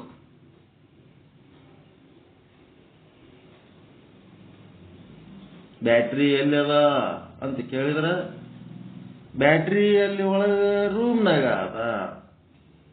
ಅದು ಏನ್ ಬ್ಯಾಟ್ರಿ ಒಳಗ ರೂಮ್ನಾಗ ಅದ ಅಂತ ಹೇಳಕ್ ಇವ್ರು ಬೇಕಾ? ಬ್ಯಾಟ್ರಿ ಎಲ್ಲದ ಅಂತ ಕೇಳಿದ್ರೆ ಬ್ಯಾಟ್ರಿ ತಗೊಂಡ್ಬಂದು ಕೊಡ್ಬೇಕಾ ಬೇಡ? ಸೇವಾ ಮನೋಭಾವನೆ ಇಲ್ಲ. ಒಂದ್ ಪ್ರಶ್ನೆ ಕೇಳಿದ್ರೆ ಒಂದು ಉತ್ತರ ಹೇಳಿ ಕುಂತು ಬಿಟ್ರ ಅದಕ್ಕೆ ಸೇವಾ ಅಂತಾರ. ಅದಕ್ಕ ಬ್ಯಾಟ್ರಿ ಬೇಕಾಗ್ಯದ ಅಂತ ಅದರ ಅರ್ಥ ಆಗಂಗಿಲ್ಲ. ಬ್ಯಾಟ್ರಿ ಎಲ್ಲದ ಅಂತ ಕೇಳಿದ್ರೆ ಬ್ಯಾಟ್ರಿ ಅಲ್ಲದ ಅಂತ ಹೇಳೋದು ಅದು ಸಂಸ್ಕಾರ, ಸಂಸ್ಕೃತಿನ ಅದು. ಸೇವಾ ಮಾಡ್ಲಕ್ಕ ರೆಡಿ ಇರ್ಬೇಕು, ಸರ್ವಿಸ್. ಇವರಿಗೆ ಇದ್ರ ಅವಶ್ಯಕತೆ ಇದ್ದಂಗೆ ಕಾಣುತ್ತದ, ಅದಕ್ಕೆ ಹುಡುಕ್ಲಕ್ಕತ್ತಾರ. ಇಲ್ಲದ ತಗೋರಿ ಅಂತ ಕೊಡ್ಲಕ್ ಬರ್ಬೇಕು. ಅಖಂಡ ಭಾವ ಸುಮ್ಮನೆ ಬಾ ಅಂದ್ರೆ ಬರಂಗಿಲ್ಲ. ಸಿಮ್ರನ್ ಅಂತಂದ್ರೆ ಸ್ಮರಣೆ, ಸದಾ ಕಾಲ ಪರಮಾತ್ಮನ ಸ್ಮರಣೆ. ಓಂ ನಮ ಶಿವಾಯ, ಓಂ ನಮ ಶಿವಾಯ ಬಾಯಿಲೆ ಅನ್ನೋದು ಎದುರು ಸಿಕ್ಕದ್ದಕ್ಕೆ ಒಂದಕ್ಕೂ ಶಿವಸ್ವರೂಪ ಆಗಿ ನೋಡುವಂತ ಗುಣ ಇಲ್ಲ. ಶಿವಮಯವೂ ಎಲ್ಲ ಶಿವಮಯವೂ ಸರ್ವಂ ಬ್ರಹ್ಮ ಅಸ್ತಿ ಅಂತೇಳಿ ಬಾಯಿಲೆ ಹೇಳೋದು ಒಂದ್ರ ಜೊತೆಗೂ ಬ್ರಹ್ಮನಂತೆ ನಡ್ಕೊಳಕ್ ಬರ್ತಾ ಇಲ್ಲ. ಪರಿಪೂರ್ಣ ಹೆಂಗ ಆಗ್ಬೇಕಿದು? ಪರಿಪೂರ್ಣ ಆಗ್ಬೇಕಾದ್ರೆ ಬಹಳ ಲಾಸ್ಟಿಗೆ ಅದು ಅತ್ಯಂತ ಎತ್ತರದ ಒಂದು ಅನುಭವ. ಅದು ಪರಿಪೂರ್ಣ ಯಾವಾಗ ಪರಿಪೂರ್ಣ ಆಗ್ಬೇಕು? ಸದ್ರೂಪ, ಚಿದ್ರೂಪ, ಆನಂದ ರೂಪ, ನಿತ್ಯ ರೂಪ, ಇವು ಪರಿಪೂರ್ಣ. ಇವೆಲ್ಲ ಸರಿಯಾಗಿ ತಿಳ್ಕೊಂಡಾಗ ಅದು ಲಾಸ್ಟಿಗೆ ಪರಿಪೂರ್ಣ ತಾನೇ ಆಗ್ತದೆ. ನಾವು ಮಾಡೋದಿಲ್ಲ. ಇವು ಯಾವ ಸರಿಗಿಲ್ಲದಕ್ಕೆ ಅದು ಮ್ಯಾಲಿಂದ ಪರಿಪೂರ್ಣ ಆಗಂಗಿಲ್ಲ, ಕಂಪ್ಲೀಟ್ನೆಸ್ ಬರಂಗಿಲ್ಲ, ಸಂತೃಪ್ತಿ ಆಗಲ್ಲ ಜನ್ಮಕ್ಕೆ. ಬರೇ ಕೊರತುಗಳಲ್ಲಿ ಬಿದ್ದು ಒದ್ದಾಡಿ ಹೋಗ್ತದೆ ಜೀವ. ಪರಿಪೂರ್ಣತೆ ಅನುಸಂಧಾನ ಆಗ್ಯದಂದ್ರೆ ಜೀವನದಲ್ಲಿ ಸಂತೃಪ್ತಿ. ನಾನು ಎದಕ್ಕೆ ಹುಟ್ಟಿ ಬಂದಿನಿ, ಏನು ಮಾಡಬೇಕಿತ್ತು ಅದನ್ನೆಲ್ಲ ಚೆನ್ನಾಗಿ ಮಾಡಿನಿ, ಮಾಡ್ತಾ ಇದ್ದೀನಿ. ಇದೇ ಕ್ಷಣನೇ ನನ್ನ ಪ್ರಾಣವಾದ್ರೂ ನನಗೇನು ಚಿಂತೆ ಇಲ್ಲ, ನಿಶ್ಚಿಂತದೀನಿ. ಇನ್ನು ಅದು ಮಾಡ್ಬೇಕು, ಇದು ಮಾಡ್ಬೇಕು, ಅಲ್ಲಿಗೆ ಹೋಗ್ಬೇಕು, ಇಲ್ಲಿಗೆ ಹೋಗ್ಬೇಕು, ಏನೇನೂ ಇಲ್ಲ. ಎಲ್ಲ ಮಾಡೋದಲ್ಲ, ಏನು ಅವಶ್ಯಕತೆ ಇತ್ತು ಎಲ್ಲ ಮಾಡಿ ಮುಗೀತಷ್ಟೇ. ಇನ್ನು ನಮ್ಮ ಅವಶ್ಯಕತೆ ಇಲ್ಲ. ಸಂತೃಪ್ತವಾಗಿ ನಾವು ಬ್ಯಾಗ್ ತಗೊಂಡು ಹೊಳ್ಳಿ ಹೋಲಕ್ಕ ತಯಾರಿರ್ಬೇಕು. ಬಸ್ ಅಂದ್ರೆ ಹೆಂಗ ಬ್ಯಾಗ್ ತಗೊಂಡು ಓಡ್ತೀವಿಲ್ಲ, ನಾವು 3 ಬಸ್ ಅಂತಂದ್ರೆ ಹಂಗ ನಮ್ಮ ಬಸ್ಸಿನ ಸಲ ಕಾಯ್ಕೊತ್ ಕುಂದ್ರಬೇಕು ಅಷ್ಟೇ. ಸಂತೃಪ್ತವಾಗಿ, ಪರಿಪೂರ್ಣವಾಗಿ. ಎಲ್ಲದರೊಳಗೂ ನಾನೇ ಅದೀನಿ, ಅವರೊಳಗೂ ನಾನೇ ಅದೀನಿ. ನನ್ನನ್ನು ಬಿಟ್ಟು ಯಾವ ವಸ್ತುನೂ ಇಲ್ಲ, ಯಾವ ಕಾಲನೂ ಇಲ್ಲ, ಯಾವ ದೇಶನೂ ಇಲ್ಲ. ಒಂದೇ ಒಂದು ಪರಮಾತ್ಮನಿಂದ ಎಲ್ಲ ಸೃಷ್ಟಿಯಾಗ್ಯದ. ನವಿಲಿನ ತತ್ತಿ, ಆ ತತ್ತಿ ಒಳಗೆ ನೋಡಿದ್ರೆ ಏನಿರ್ತದೆ? ಒಳಗೊಂದು ಚಮಚ ರಸ ಇರ್ತದೆ ಅಷ್ಟೇ. ತತ್ತಿ ಒಳಗೆ ಏನಿರೋದು? ಮಣ್ಣಿರೋದು. ಆ ಒಂದು ಚಮಚ ರಸ ಗಟ್ಟಿಗೊಂಡು ಒಂದು ನವಿಲಾಗಿ ಹೊರಗೆ ಬಂತು ಅಂತಂದ್ರ ಅದರೊಳಗೆ ಅದರ ಕಾಲು ಏನು, ಅದರ ಶರೀರ ಏನು, ಅದರ ರೆಕ್ಕೆ ಪುಕ್ಕಗಳೇನು, ಅದರ ಕಣ್ಣುಗಳೇನು, ಅದರ ಚುಂಚುಗಳೇನು. ಆ ನವಿಲು ನಾಟ್ಯ ಮಾಡುವುದಕ್ಕ ರೆಕ್ಕೆ ಬಿಚ್ಚಿಕೊಂಡು ನಿಂತಾಗ ಇದು ಜಗತ್ತಂದ್ರೇನು? ಆ ರೆಕ್ಕೆ ಬಿಚ್ಚಿಕೊಂಡು ನಿಂತ ನವಿಲಿದ್ದಂಗೆ ಜಗತ್ತು. ಅದು ಏನು ಸೂಕ್ಷ್ಮ ರೂಪದಲ್ಲಿ ಒಂದು ಚಮಚ ಹನಿ ನೀರು ಅಷ್ಟೇ. ನೀರೇ ಈ ತರ ನವಿಲಾಗ್ಯದ. ಹಂಗ ಒಂದೇ ಒಂದು ಪರಮಾತ್ಮ ಎನ್ನುವ ಒಂದು ಪರಮಾತ್ಮನ ತತ್ತಿಯಿಂದ ಇಡೀ ಬ್ರಹ್ಮಾಂಡ ಆಗ್ಯದ. ಇದರೊಳಗೆ ಎಷ್ಟು ಭೇದ ಭಾವಗಳಿದ್ರೂ ಸಹಿತ ಎಲ್ಲಾ ಭೇದ ಭಾವಗಳು ಆ ಒಂದು ಪರಮಾತ್ಮನ ತತ್ತಿಯಿಂದ ಬಂದುವೆ. ಅವು ದ್ವೈತ, ಅದ್ವೈತ, ವಿಶಿಷ್ಟ ಅದ್ವೈತ, ಶಕ್ತಿ ವಿಶಿಷ್ಟ ಅದ್ವೈತ, ಎಷ್ಟು ಗುರುಗಳದಾರ, ಎಷ್ಟು ದೇವರುಗಳದಾವ, ಎಲ್ಲ ಓಸು ಅದೇ ಪರಮಾತ್ಮನಲ್ಲಿಂತೆ ಬಂದವು. ಒಳಗಿರ್ಲಾರ್ದು ಹೊರಗೆ ಹೆಂಗ್ ಬರ್ಲಕ್ಕೆ ಸಾಧ್ಯ? ಈಗ ಭೂಮಿ ಮೇಲೆ ದ್ವೈತ ಸಿದ್ಧಾಂತ ಅದ ಅಂತಂದ್ರೆ ಅದು ಮೊದಲು ಒಳಗಿದ್ರೆ ಹೊರಗೆ ಬರ್ತದೆ. ಪರಮಾತ್ಮನ ತತ್ತಿ ಒಳಗೆ ಅದು ಇದ್ದಿದ್ದಿಲ್ಲ ಅಂದ್ರೆ ಅದು ಹೊರಗೆ ಬರ್ಲಿಕ್ಕೆ ಹೆಂಗ್ ಸಾಧ್ಯ? ಎಲ್ಲನೂ ಒಳಗೆ ಇತ್ತು, ಅದು ಹೊರಗೆ ಬಂದದ ಅಷ್ಟೇ. ಬರೀ ಪ್ರಾಮಾಣಿಕರನು ಅದರ, ಕಾಳರು ಅದರ, ಎಲ್ಲರೂ ಅದಾರ ಇದ್ರೊಳಗೆ. ಇದಕ್ಕೆ ಜಗತ್ತಂತಾರೆ. ಸತ್ಯನೂ ಅದ, ಮಿಥ್ಯನೂ ಅದ, ದುಃಖನೂ ಅದ, ಆನಂದನು, ಸುಖನೂ ಅದ, ಎಲ್ಲನೂ ಅದ ಇದ್ರೊಳಗೆ, ಎಲ್ಲನೂ. ಅದಕ್ಕೆ ಪರಿಪೂರ್ಣ ಅನ್ನೋದು ಏನದಂದ್ರೆ ಬರೇ ಚಲೋದಷ್ಟೇ ಬೇಕು, ಅನಾನುಕೂಲ ಇದ್ದದ್ದು ಬೇಡ ಅನ್ನೋ ಭೇದ ಭಾವ ಇತ್ತು ಅಂತಂದ್ರೆ ಅದು ಪರಿಪೂರ್ಣ ಅಲ್ಲ. ಅನಾನುಕೂಲ ಇದ್ದವರು ಬೇಕು, ಅನುಕೂಲ ಇದ್ದವರು ಬೇಕು. ಪ್ರೀತಿಸುವವರನ್ನು ಪ್ರೀತಿಸುವುದು. ನಿಮ್ಗೆ ಯಾರು ಪ್ರೀತಿ ಮಾಡ್ತಾರ ಅವರಿಗೆ ನೀವು ಒಂದು ಪ್ರೀತಿ ಮಾಡೋದು. ಅದೇನದು? ಸಾಮಾನ್ಯ. ಎಲ್ಲರ ಮನ್ಯಾಗ 2 ಟ್ರಂಕ್ ಇಟ್ಟಿರ್ತಾರ. ಒಂದು ಟ್ರಂಕ್ನಾಗ ಸೀರೆಗಳು ಇಟ್ಟಿರ್ತಾರ, ಇನ್ನೊಂದು ಟ್ರಂಕ್ನಾಗ ಪ್ಯಾಂಟ್, ಶರ್ಟ್, ಟಪಿಗೆ ಇಟ್ಟಿರ್ತಾರ. ತಾವೆಲ್ಲ ಅಂತ ಇಂಥವು ಇಟ್ಟಿರ್ತಾರ. ಅವು ನೋಡಿ ನೋಡಿ ಮಾಡ್ತಿರ್ತಾರ. ಅವು ಎಂದೂ ಮಾಡೋರು ಉಟ್ಕೊಳ್ಳಲ್ಲ, ಮಾಡಿಸ್ಕೊಂಡವರು ಉಟ್ಕೊಳ್ಳಲ್ಲ. ಇವ್ರ ಮನೆಯನ್ನು ಹೋಗಿ ಅವ್ರ ಟ್ರಂಕ್ನಾಗ ಕುಂದಿರ್ತಾವ, ಅವ್ರ ಮನೆಯನ್ನು ಹೋಗಿ ಅವ್ರ ಟ್ರಂಕ್ನಾಗ ಕುಂದಿರ್ತಾವ. ಟ್ರಂಕ್ ಟು ಟ್ರಂಕ್ ತಿರುಗಾಡ್ತಾವ. ಯಾರು ಹೊಲಿಸ್ಕೊಳ್ಳಲ್ಲ, ಯಾರು ಕುಂದ್ಕಂಬಸ್ತಿ ಕುಂದ್ರಿಸಿ ಒಂದ್ಸಾರಿ ಗಣ ಹೆಂಡತಿ ಕುಂದಿರ್ತಾರ, ಇಲ್ಲ ಹೆಂಡತಿ ಇರ್ಕೋತಾರ.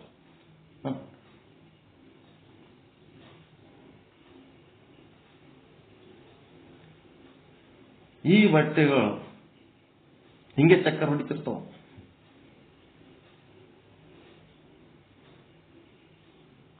ಅದಕ್ಕೆ ಹೇಳಕತ್ತೀನಿ ಮಾತ್ರ, ತಾನು ಉಟ್ಕೊಳ್ಳಾರ್ದು ಇನ್ನೊಬ್ಬರಿಗೆ ಮಾಡ್ತಾರ, ಅವರು ಉಟ್ಕೊಳ್ಳಾರ್ದು ಇನ್ನೊಬ್ಬರಿಗೆ ಮಾಡ್ಕೊತ ಹೋಗ್ತಾರ.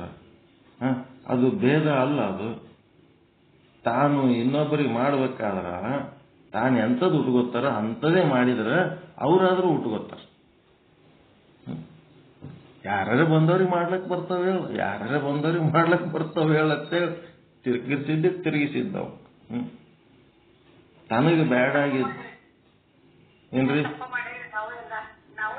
ಎಲ್ಲರೂ ನಮ್ಮನ್ನ ಇರುತ್ತೆ.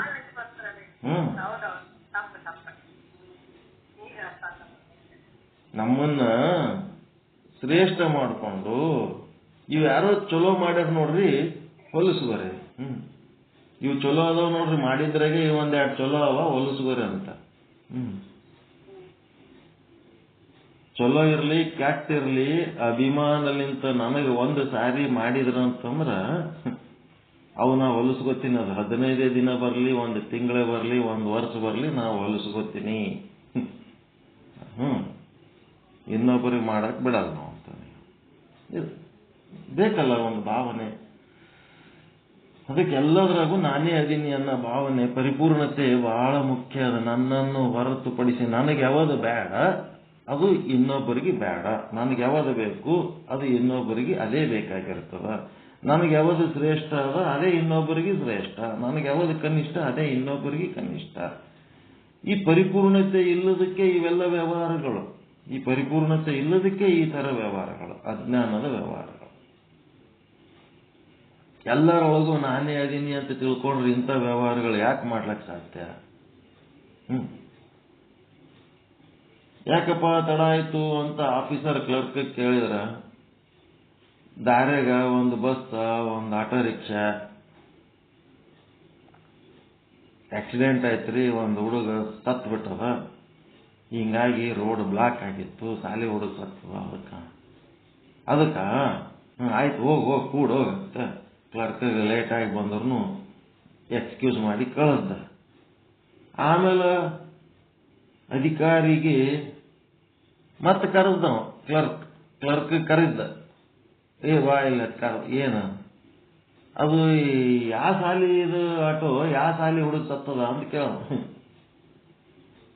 ಅವ ಒಂದ್ ಯಾವ್ದ ಸಾಲಿ ಹೆಸರು ಹೇಳದ. ಸಾಲಿ ಹೆಸರು ಹೇಳಿದ ಕೂಡ್ಲೇನೆ ಆ ಶಾಲೆಗ ಇವ್ರ ಹುಡುಗನೇ ಓದ್ತಾನ. ಅವಾಗ ಆ ಅಧಿಕಾರಿಗೆ ಒಂಚೂರು ಬಿಸಿ ಹತ್ತಿತ್ತು. ನಮ್ಮ ಮಗ ಓದೋ ಶಾಲಿ ಹುಡುಗ ನಮ್ಮ ಮಗನೂ ಆಟೋದಾಗ ಓದ್ತಾನ, ಹಿಂಗಾಗಿ ಹೌದಾ ಅಂತೇಳಿ ಮತ್ತೆ ಕಳಿಸ್ದ ಒಳ್ಳೆ ಕ್ಲರ್ಕ್ಗೆ.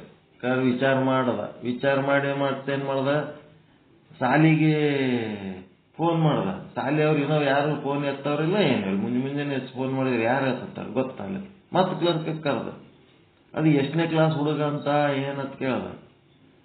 ಅಂತ ಕೇಳೋಣ ಅವ ಒಂದೇನೋ ಕ್ಲಾಸ್ ಹೇಳ್ದ. ಅದೇ ಕ್ಲಾಸ್ನಾಗ ಇವ್ರ ಮಗ ಓದ್ತಿರ್ತಾನ. ಅದು ಇನ್ನ ಬಿಸಿ ಹತ್ತತ್ತ ಅವನಿಗೆ, ಅಯ್ಯೋ ನಮ್ಮ ಮಗನ ಕ್ಲಾಸೇ ಹುಡುಗ ಹೋಗ್ಯಾನಂತ. ಮತ್ತ ಸಾಲಿಗೆ ಫೋನ್ ಹಚ್ತಾನ, ಮತ್ತ ಫೋನ್ ಎತ್ತಲಿಲ್ಲ, ಯಾರ್ದು ರೆಸ್ಪಾನ್ಸ್ ಸರಿಗೆ ಸಿಗಲಿಲ್ಲ. ಕುರ್ಚಿ ಬಿಟ್ಟೆ ಎದ್ದು ಬಿಟ್ಟ. ಏನ್ ಮಾಡ್ದ, ಕ್ಲರ್ಕನ್ ಟೇಬಲ್ಗೆ ಅವಾಗ ಅದು ಎ ಕ್ಲಾಸ ಬಿ ಕ್ಲಾಸ್ ಅಂತ ಏನ್ರಿ ಗೊತ್ತಾಗ್ತದೇನಪ್ಪ. ಇಲ್ರಿ ಗೊತ್ತಾಗಲ್ಲ, ಅರ್ಧ ತಣ್ಣಗಾಗಿದ್ದೇವೆ. ಅಲ್ಲಿ ಹೋಗಿ ಸ್ಕೂಲಿಗೆ ಹೋಗಿ ಆ ರೋಡ್ ಮೇಲೆ ಏನಾಗ್ಯದ ಅವೆಲ್ಲ ತಿಳ್ಕೊಂಡ ಮೇಲೆ ಅಲ್ಲಿ ತನ್ನ ಮಗನೇ ಇದ್ರೆ ಏನ್ ಪರಿಸ್ಥಿತಿ, ಮಂದಿ ಮಕ್ಕಳು ಇದ್ರೆ ಏನ್ ಪರಿಸ್ಥಿತಿ. ಒಂದೇ ತರ ಇರ್ಬೇಕ ಬೇಡ. ಅಲ್ಲಿ ಸತ್ತದ್ದು ತನ್ನ ಮಗ ಇತ್ತಂದ್ರೆ ಒಂದು ತರ, ಮಂದಿ ಮಕ್ಕಳು ಸತ್ತಿದ್ರೆ ಇನ್ನೊಂದ್ ತರ ಇತ್ತು ಅಂತಂದ್ರೆ ಇದಕ್ಕೆ ಪರಿಪೂರ್ಣತೆ ಅಂತಾರೇನು?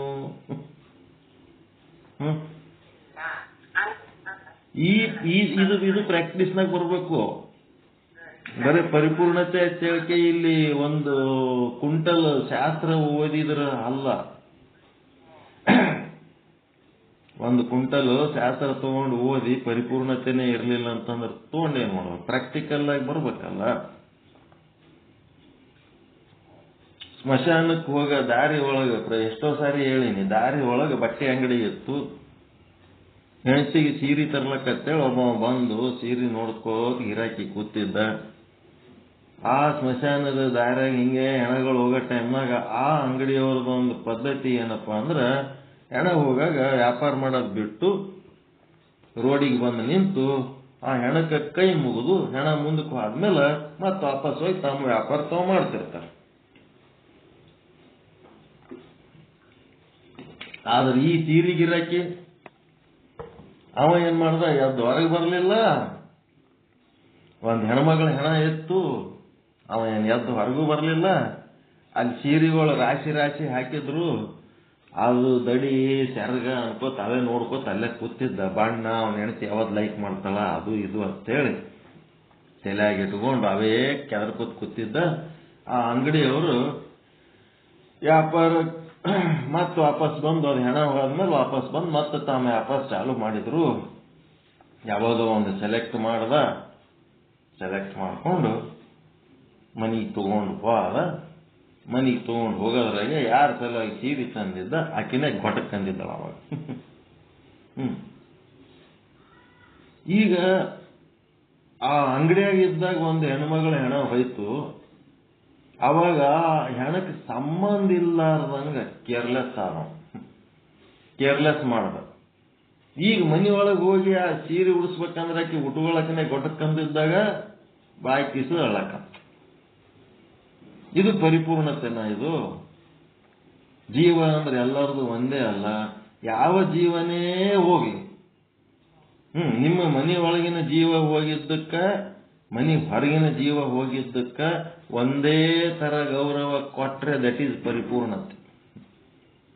ಒಂದೇ ತರ ಫೀಲಿಂಗ್ ಇರ್ಬೇಕು. ಮನೆಯವ್ರ ಹೋಗ್ಲಿ ಹೊರಗಿನವ್ರು ಎಲ್ಲರಿಗೂ ಜೀವ ಒಂದೇ.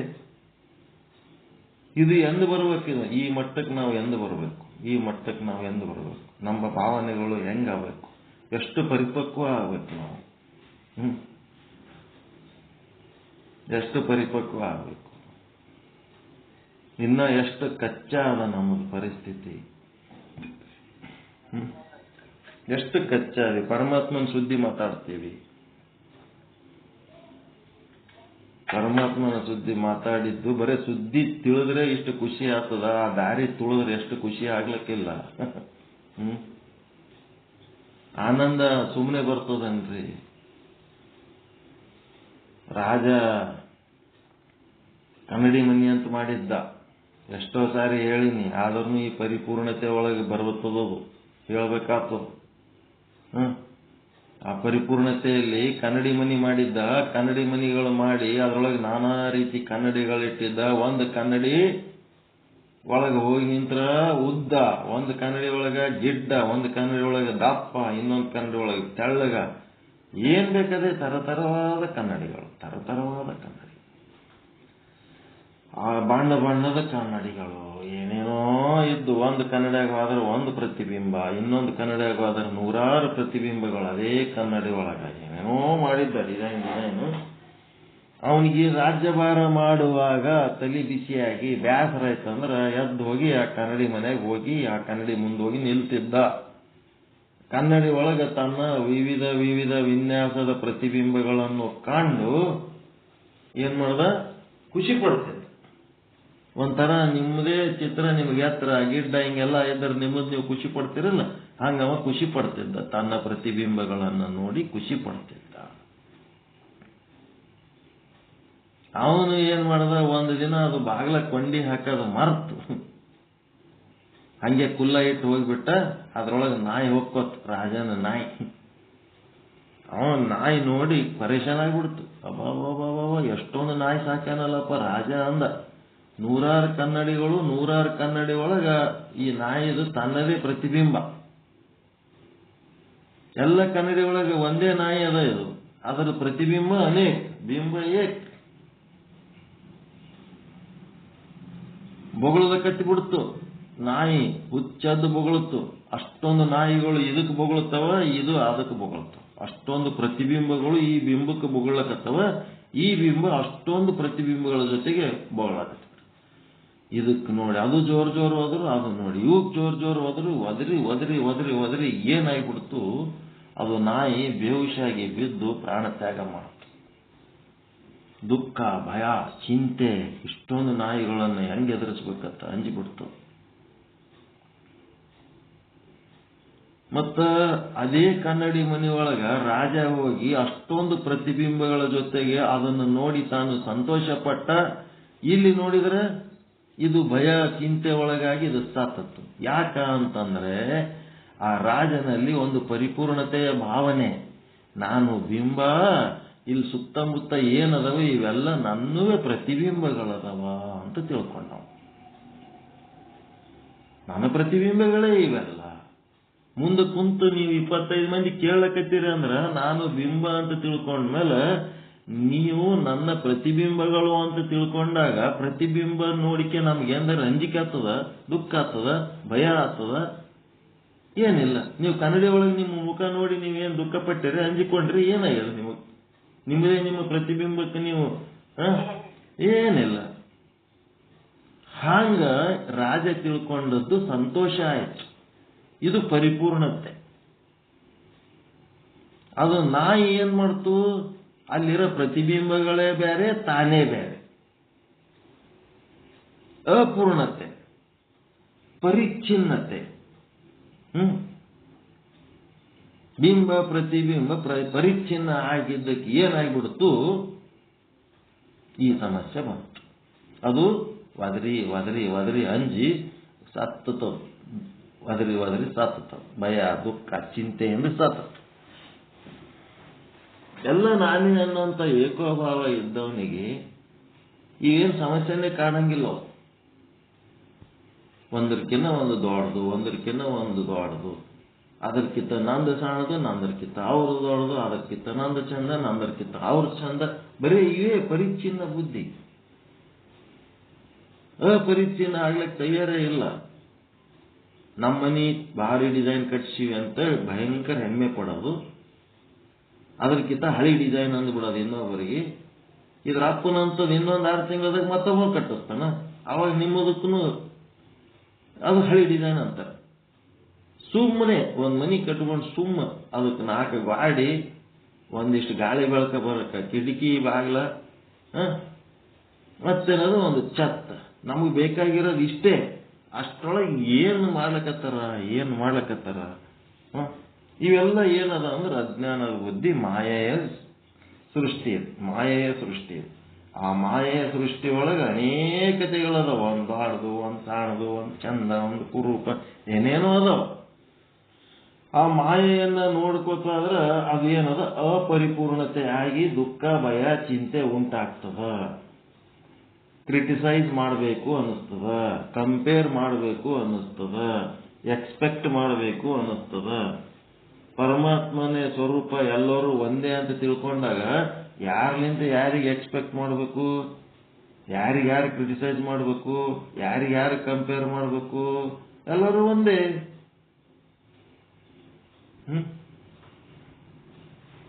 ಎಲ್ಲರೂ ಒಂದೇ. ಎಂದು ಚಂದ ಆತೀವಿ ಅಂತಂದ್ರೆ ಯಾವಾಗ ಒಂದಾಗ್ತೀವಿ ಅವಾಗ ಚಂದ ಆಗ್ತೀವಿ. ಎಷ್ಟ್ ಮಂದಿ ಒಂದಾಗಿವಿ ಆಸ್ ಮಂದಿ ಚಂದ ಆಗಿವಿ. ಇಡೀ ಜಗತ್ತೆಲ್ಲ ಒಂದಾಯ್ತಂದ್ರೆ ಇಡೀ ಜಗತ್ತು ಚಂದ ಆಯ್ತು. ಒಂದಾಗಿರೋದಾಗೆ ಚಂದ ಆಗ್ತೀವಿ, ಒಂದಾಗ್ಲಾರ್ದಾಗೆ ನಾವು ಮತ್ತೆ ಕೆಟ್ಟ ಹೋಗ್ತಿರ್ತೀವಿ ಅಷ್ಟೇ. ಪರಿಪೂರ್ಣತೆ ನೆನಪಿಟ್ಕೋಬೇಕು. ಪರಮಾತ್ಮನ ಲಕ್ಷಣ ಪರಿಪೂರ್ಣತೆ. ನನಗೆ ಭಯ, ದುಃಖ, ಚಿಂತೆ ಯಾಕೆ ಆಗ್ಲಕತ್ತು ಅಂದ್ರೆ ನಾನು ಪರಿಪೂರ್ಣತೆಯ ಒಂದು ವಿಶೇಷಣದಲ್ಲಿ ನಾನೇನ್ ಮಾಡ್ಕೊಂಡೀನಿ, ದೋಷ ಮಾಡ್ಕೊಂಡೀನಿ. ಆ ದೋಷ ಇದ್ದದಕ್ಕೆ ಇವೆಲ್ಲ ಸಮಸ್ಯೆಗಳಾಗ್ಲಕತ್ತವ.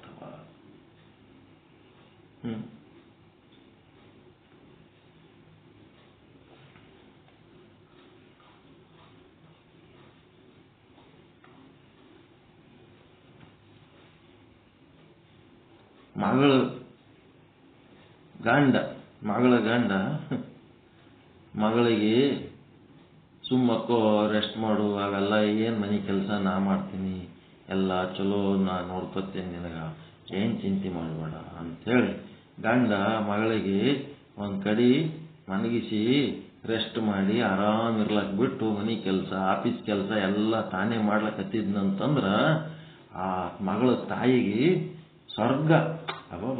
ಅಂತ ಅಳಿಯ ಸಿಕ್ಕಾನ, ಬಂಗಾರ ಅಂತ ಅಳಿಯ ಸಿಕ್ಕಾನ ಅಂತಿರ್ತಾಳೆ. ಅದೇ ತನ್ನ ಮಗ ಸಚಿನ್, ನೀ ಸುಮ್ಮಕ್ಕೋ, ಎಲ್ಲ ಕೆಲಸ ನಾ ಮಾಡ್ತೀನಿ ಅಂತೇಳಿ ತನ್ನ ಮಗ ಏನಾರ ಮನ್ಯಾಗ ಮನಿ ಕೆಲಸ ಮಾಡ್ಲಕತ್ನಂತಂದ್ರ ಆ ಮಗಳ ಅಮ್ಮಗೆ ಏನಾಗ್ತಿರ್ತದ,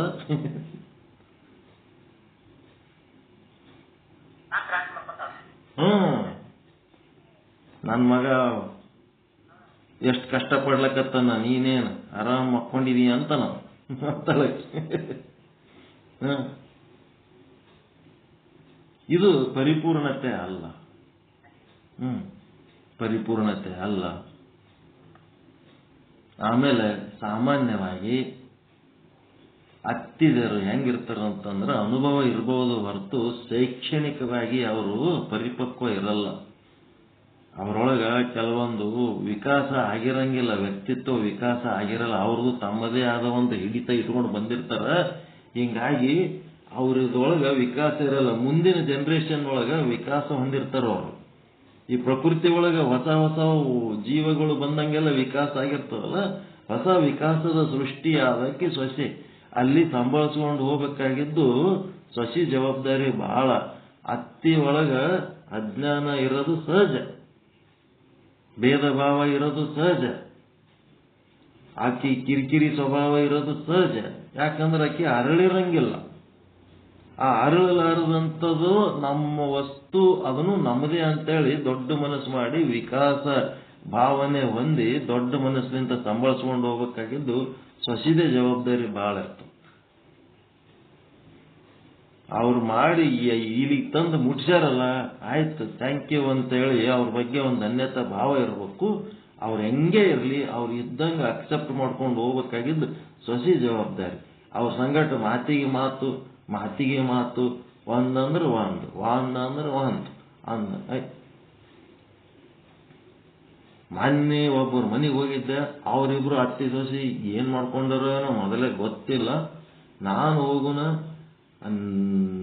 ಎಲ್ಲ ಹೆಣ್ಮಗಳು ಸಿಟ್ಟಿಲಿಂತ ಜೋರ್ ನನಗೆ ಏನೇನೋ ಮಾತಾಡ್ಲಕತ್ಬಿಟ್ಟಿದ್ರು.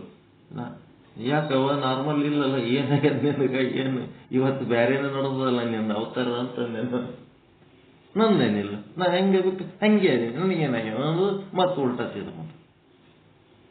ಅವು ಏನೋ ಮಾತಾಡಾಗ ಏನೋ ಮಾತಾಡಿದೆವು. ಆಮೇಲೆ ಸೊಸಿ ಬಂದ್ಬಿಟ್ಲು. ಬಂದು ಕುಂದ್ರಿ, ನೀವು ಇನ್ನ ಇಷ್ಟು ಏನೇನು ಹೇಳಿದ್ರಿ ಇವೆಲ್ಲ ಅಷ್ಟಕ್ಕ ನನಗೆ ಕರೆಕ್ಟ್ ಎಕ್ಸ್ಪ್ಲೇನ್ ಮಾಡಿ ರಿಪ್ಲೈ ಕೊಟ್ಟು ಹೋಗ್ಬೇಕು ನೀವಂತ. ಸೊಸಿ ಬಂದು ಹಿಡಿದ್ಬಿಟ್ಲಪ್ಪ. ನಾವು ಕುಂದ್ರಿ ಇಲ್ಲ ಅಂದ. ಇಲ್ಲಿ ನಮ್ಮ ಮನ್ಯಾಗ ಅನ್ನ ಆರ್ತದ, ಅಡಿಗೆ ಮಾಡಿವಿ ಬರ್ರಿ ಅಂತ ಇವ್ರು ಕರೀತಾರ. ನಾನು ನಾಳೆ ಬರ್ತೀನಿ ಇವ ನಿಮ್ಮ ಮನೆಗೆ, ಯಾವಾಗ ಬೇಕು ಅವಾಗ ಬರ್ತೀನಿ, ಇವತ್ತು ಬಿಡು ಅಂದ್ರೆ ಬಿಡ್ಲಕ್ಕೆ ಇರಲ್ಲ. ಕುರ್ಚಿ ಮೇಲೆ ಕುಂದ್ರಸ್ಲಕತ್ತಾಳ, ಒಟ್ಟು ಗಟ್ಟಿಡೋದು, ಕುಂದ್ರ.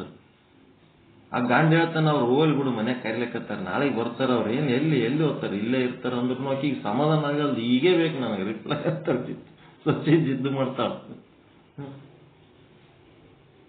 ಅದಕ್ಕೆ ಹೇಳಿದೆ, ನಾವು ನಿಮ್ಮ ಅತ್ತಿ ಸಂಗಟ ಮಾತಾಡಿದ್ದು, ಅತ್ತಿ ನನಗೆ ಅಷ್ಟೇ ಸಂಬಂಧ, ನಿನಗದ ಸಂಬಂಧ ಇರಲ್ಲ.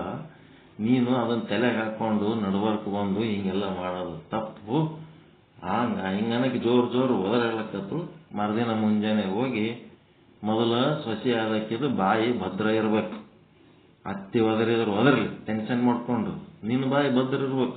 ನಿನಗೆ ಪೇಷನ್ಸ್ ಅನ್ನೋದು ಆದ ಇಲ್ಲ, ಸಹಿಸ್ಕೊಂಡು ಹೋಗ್ಬೇಕಾಗಿದ್ದು ನಿನ್ನ ಜವಾಬ್ದಾರಿ ಹೌದಾ ಇಲ್ಲ ಅಂತೇಳಿ ಎಲ್ಲಾನು ತಿಳಿಸಿ ಹೇಳಿ ಗಟ್ಟಿ ಮಾಡಿ ಬಂದೆವು.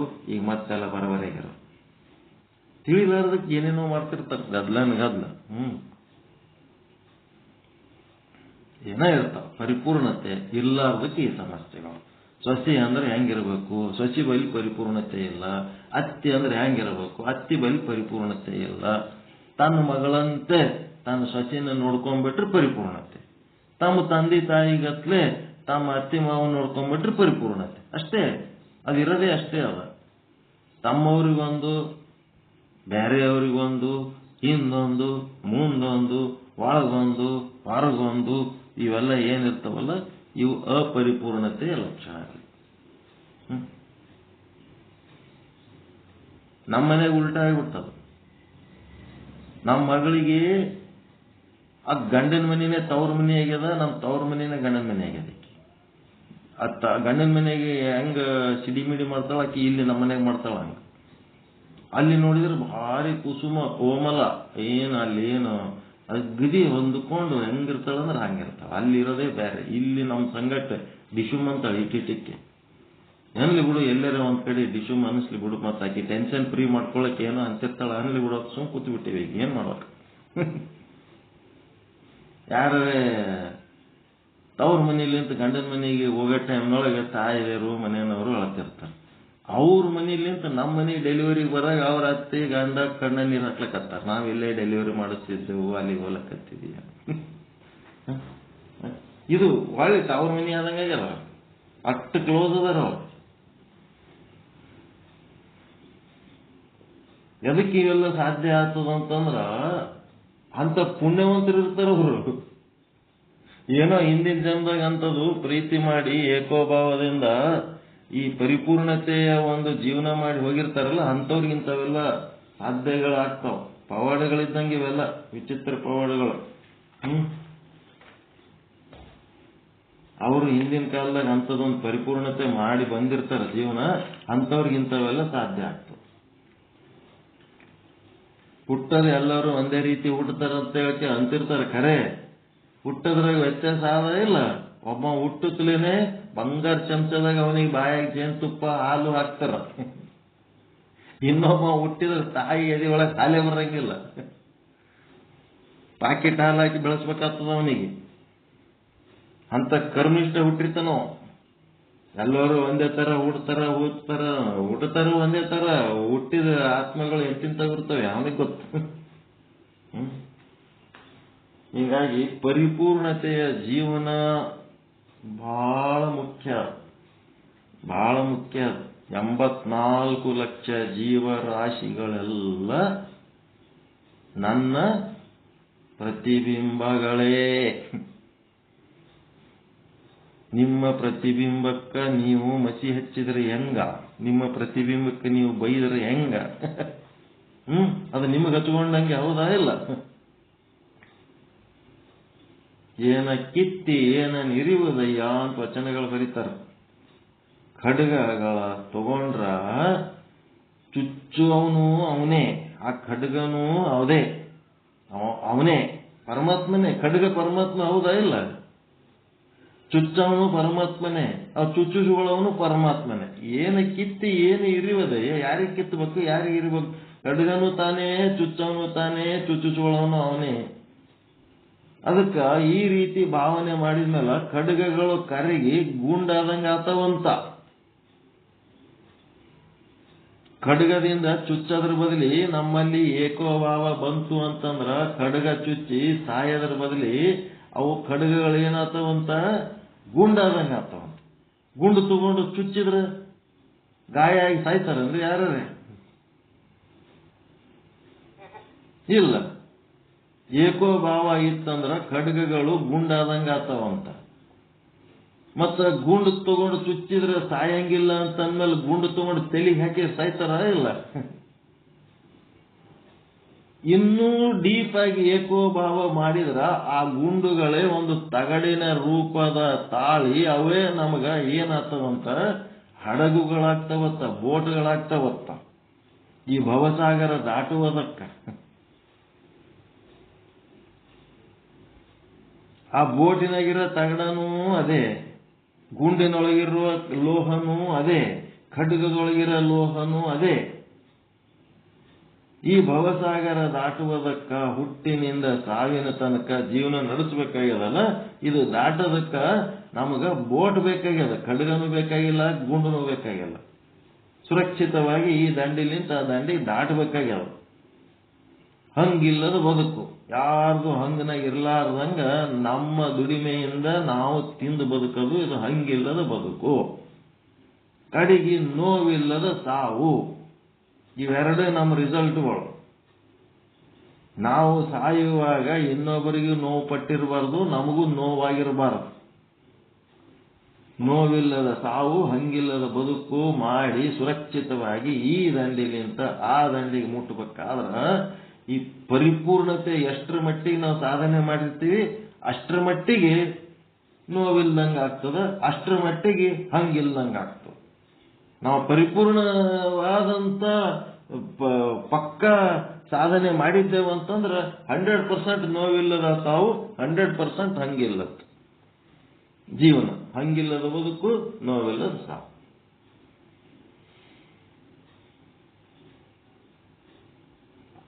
ಅದಕ್ಕೆ ಅಖಂಡ ಭಾವ ಪ್ರಾಕ್ಟೀಸ್ ಮಾಡಬೇಕು.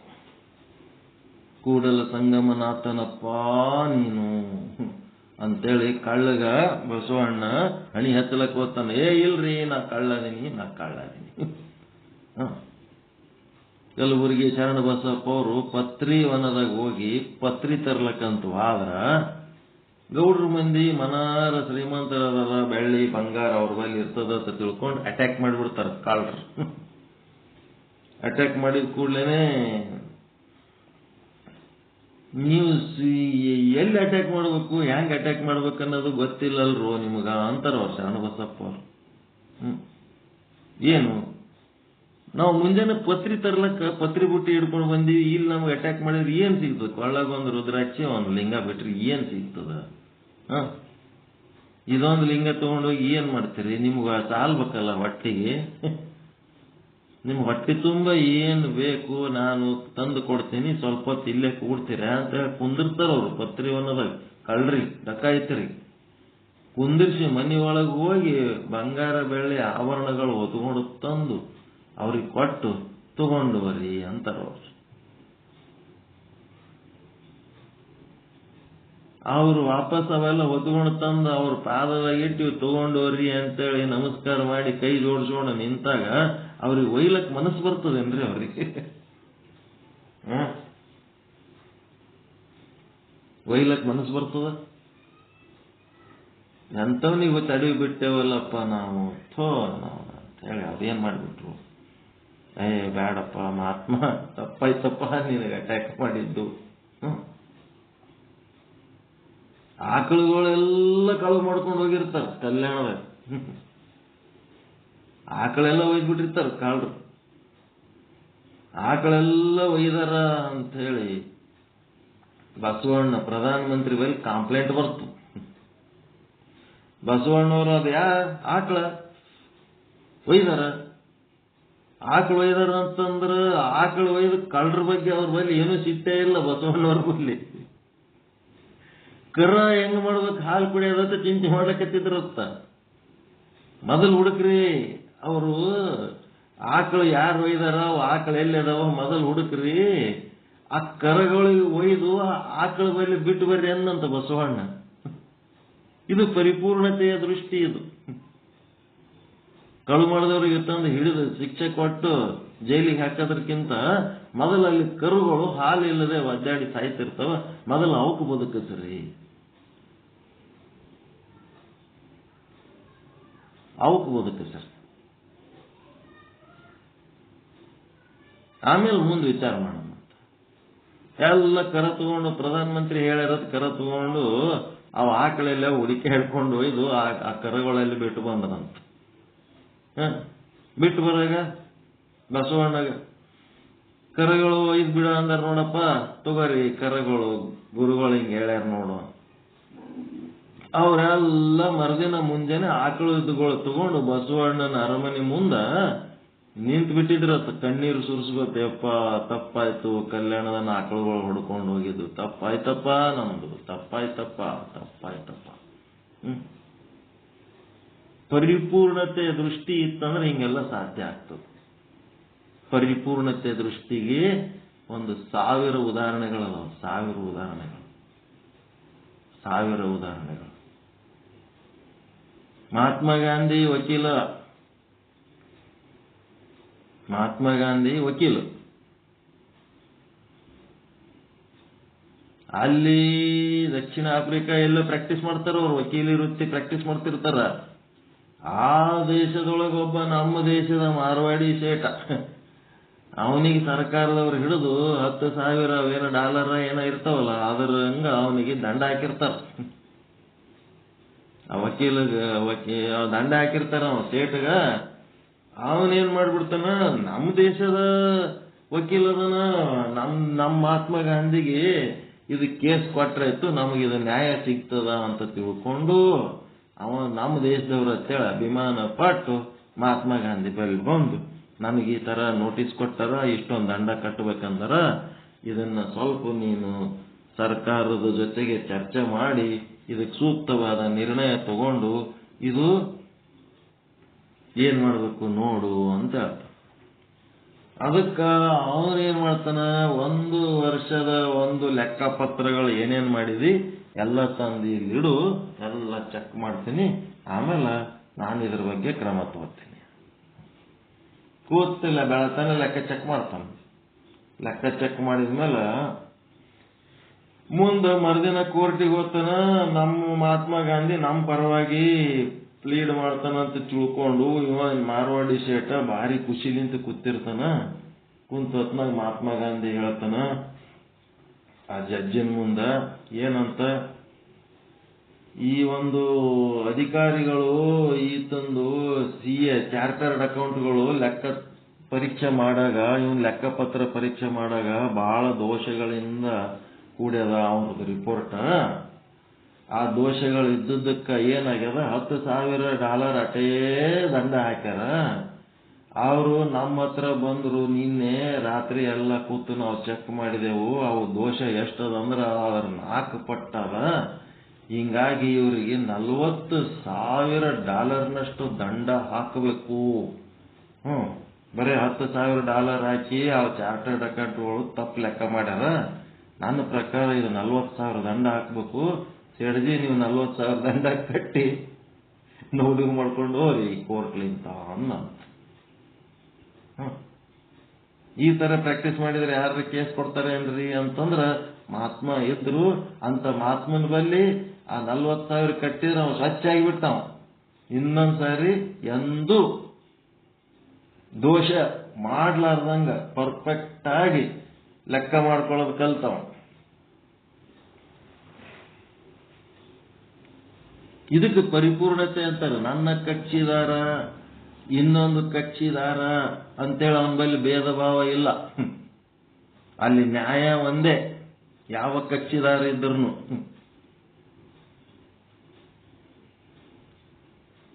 ಎಷ್ಟು ಬೇಕು ನಿಮಗೆ ಉದಾಹರಣೆಗಳು? ಎಷ್ಟು ಬೇಕು? ಎಲ್ಲರೂ ಒಂದೇ, ಎಲ್ಲರೂ ಒಂದೇ. ಅಖಂಡ ಭಾವ, ಅಖಂಡ ಭಾವ. ಇಂಡಿಯಾ ಪಾಕಿಸ್ತಾನ ರಾಜಕೀಯವಾಗಿ ಭೇದ ಮಾಡಿದ್ರು ಆ ಗಾಂಧಿ ಕಣ್ಣೊಳಗ ನಮ್ಮ ದೇಶದವರು ಅವ್ರ ದೇಶದವ್ರ ಭೇದ ಭಾವ ಇದ್ದಿದ್ದಿಲ್ಲ. ಅವ ಒಂದೇ ಅಂತಿದ್ದ. ಭಾವನೆ ಆ ತರ ಇರ್ಲಾರ್ದಕ್ಕೆ ಅವನಿಗೆ ಮಹಾತ್ಮ ಅಂದಾರ. ಸುಮ್ನೆ ಮಹಾತ್ಮ ಅಂದಾರೇನು? ಸುಮ್ನೆ ಯಾರು ಬೇಕು ಅವ್ರಿಗೆ ಮಹಾತ್ಮ ಅಂತಾರನ್ರಿ? ಅವ್ರ ಬಲ್ಲಿ ಆ ರೀತಿ ಅಖಂಡ ಭಾವ ಇದ್ದದಕ್ಕೆ ಮಹಾತ್ಮರಂದ್ರ. ಅವಾಗ ಈಗ ರಾಜಕೀಯ ಸನ್ನಿವೇಶ ಚೇಂಜ್ ಆಗ್ಯದ. ಈಗ ನಾವು ಏನೇನೋ ಅಂತಿರ್ತೀವಿ. ಅವ್ರಿಗೇನು ಬೈದ್ರೇನು, ಅವ್ರಿಗೆ ಹೊಗಳಿದ್ರೇನು, ಅವ್ರಿಗೇನು ಫರಕ್ ಬೀಳೋದವ. ಅವ್ರು ಏನ್ ಮಾಡ್ಬೇಕು ಮಾಡಿಟ್ಟು ಆದ್ರ ಅಖಂಡ ಭಾವ. ಅದಕ್ಕೆ ಮಹಾತ್ಮರಾಗ್ತಾರೆ. ಒಂದೇ ಒಂದು ಅಖಂಡ ಭಾವ ಯಾರು ತಾಳ್ತಾರ ಅವ್ರು ದೊಡ್ಡವರಾಗ್ತಾರ. ಭೇದ ಭಾವ ಯಾರು ಮಾಡ್ತಾರ ಅವ್ರು ಸಣ್ಣವರಾಗ್ತಾರೆ ಅಷ್ಟೇ. ಪರಿಪೂರ್ಣತೆ, ಪರಿಪೂರ್ಣತೆ ಅನ್ನೋದ್ರ ಬಗ್ಗೆ ಏನ್ ಮಾಡ್ತೀರಿ? ನಾವು ಹಡದ ಮಕ್ಕಳದಾಗೆ ಹೆಣ್ಮಕ್ಳಿಗೆ ಒಂಥರ, ಗಂಡು ಮಕ್ಕಳಿಗೆ ಒಂಥರ ವಿಚಿತ್ರ. ನಮ್ಮ ಮನಿನೇ ಹಾಳಾಗಿ ಹೋಗ್ಬಿಡ್ತು. ನಮ್ಮ ತಂದೆ ತಾಯಿ ಹೆಣ್ಮಕ್ಳ ಕಡೆ ಫೇವರ್ ಮಾಡಿ ಮಾಡಿ ಗಂಡು ಮಕ್ಕಳಿಗೆ ನೆಗ್ಲೆಕ್ಟ್ ಮಾಡಿ ಮಾಡಿ ನಮ್ಮ ಮನಿನೇ ಹಾಳಾಗೋಯ್ತು. ಆ ಭೇದ ಭಾವ ಮಾಡೋದ್ರಿಂದ ಏನು ಮರ್ಯಾದೆ ಸಿಗ್ತದೇನು? ಅವರಿಗೆ ಏನು ಸಿಗಂಗಿಲ್ಲ. ಯಾರು ಅವರು ಮರ್ಯಾದೆ ಕೊಡೋದ, ಇವರು ಮರ್ಯಾದೆ ಕೊಡೋದು, ಇಬ್ರು ತಗೊಂಡು ನಡೆಯತ್ತ. ಭೇದ ಭಾವ ಬಹಳ ಕೆಟ್ಟದ್ದು. ಅದರಿಂದ ಮರ್ಯಾದೆ ಹೋಗ್ಬಿಡ್ತು. ಗೊತ್ತೇ ಆಗಂಗಿಲ್ಲ ಹೆಂಗ್ ಹೋಗ್ಯದಂತ. ಅದಕ್ಕೆ ಎಲ್ಲರೂ ಒಂದೇ, ಆಲ್ ಆರ್ ಒನ್.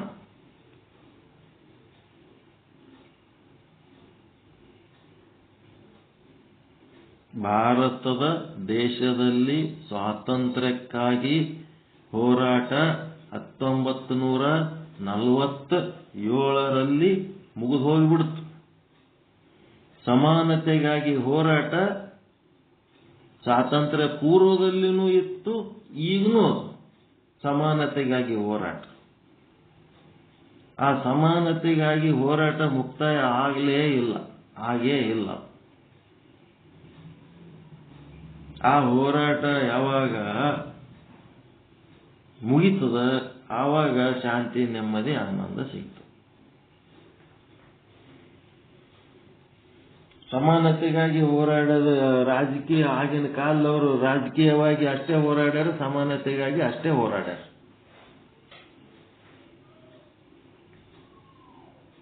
ನಿನ್ನೆ ಅಂಬೇಡ್ಕರ್ ಜಯಂತಿ ಆಯ್ತು.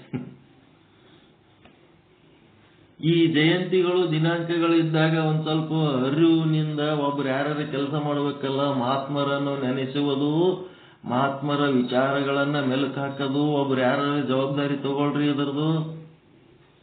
ಎಲ್ಲರೂ ಸುಮ್ಮನೆ ಇರ್ತೀರಿ, ಬರೀ ವಿಚಾರ ಸಾಗರ ಹಿಡ್ಕೊಂಡು ಕೂತೀರಿ ಗಟ್ಟಿಯಾಗಿ. ಮಹಾತ್ಮರ ಚರಿತ್ರೆ, ಸಾಧನೆ, ಬೋಧನೆ ಅವು ನಮ್ಮ ಬಾಳಿಗೆ ನಂದ ದೀಪಗಳು.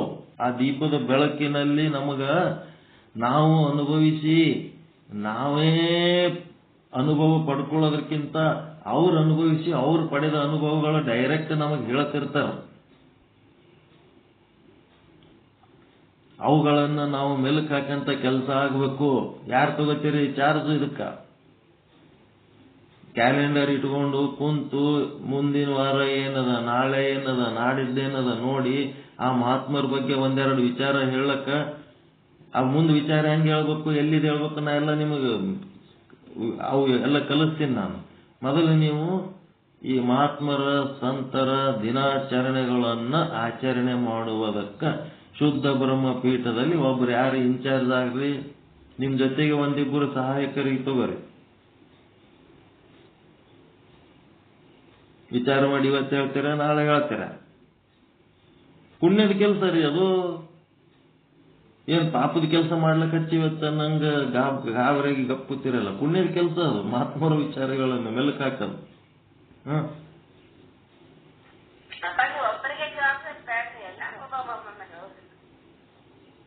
ಯಾರು ಹೇಳಾರು ಒಬ್ಬರಿಗೆ ಜವಾಬ್ದಾರಿ? ನಾನಂತೂ ಯಾರಿಗೆ ಯಾರ ಆಚರಣೆ ಹೇಳಕತ್ತೀನಿ, ಒಬ್ಬರಿಗೆ ಜವಾಬ್ದಾರಿ ಅಂತ ಎಲ್ಲಿ ಹೇಳೀನಿ ನಾನು? ನೀವು ತಿಳ್ಕೊಂಡಿರಿ ಎಲ್ಲ ಒಟ್ಟು ಶುದ್ಧ ಬ್ರಹ್ಮ ಪೀಠ ನನ್ನ ತಲೆ ಮೇಲೆ ಅದ, ನೀವ್ ಹಂಗೆ ತಿಳ್ಕೊಂಡಿರಿ, ನನಗೆ ಹೇಳಕತ್ತಾರ ಅಂತ. ಏನ್ ಶುದ್ಧ ಬ್ರಹ್ಮ ಪೀಠ ನಿಮ್ಲಿಂತೆ ನಡೆದದ, ನಿಮ್ ತಲೆ ಮೇಲೆ ಬಾಳ ವಜ್ಜದ, ನೀವು ಫೀಲ್ ಮಾಡ್ಕೊತೀರಿ. ಅದು ನಿಮ್ಮ ಮತ್ತೆ ಎಲ್ಲರೂ ಕೂಡ ಮಾಡ್ಲಕತ್ತೀವಿ. ಆ ಫೀಲಿಂಗ್ ಬಿಡ್ರಿ. ಯಾರ್ಯಾರು ಜವಾಬ್ದಾರಿ ತಗೊಂಡು ಒಬ್ರು ಈ ಮಹಾತ್ಮರ ಸಲಹೆಗಳು, ಮಹಾತ್ಮರ ವಿಚಾರಗಳು, ಸಾಧನೆಗಳು, ಬೋಧನೆಗಳು, ಅವರ ಕೃತಿಗಳು ಏನೇನದಾವ ಅವು ಪರಿಚಯ ಮಾಡ್ಕೊಳಕ್ ವ್ಯವಸ್ಥೆ ಮಾಡ್ಕೊಳ್ರಿ.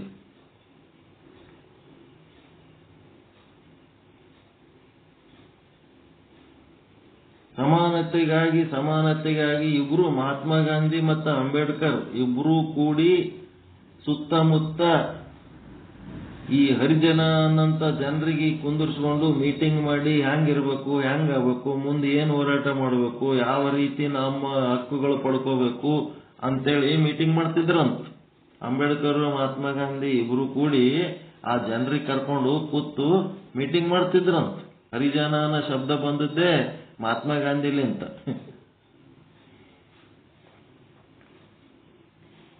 ಪರಮಾತ್ಮನ ಜನರು ಅಂತ, ಹರಿ ಅಂದ್ರೆ ಪರಮಾತ್ಮ, ದೇವ್ರ ಮಕ್ಕಳು ಅಂತ.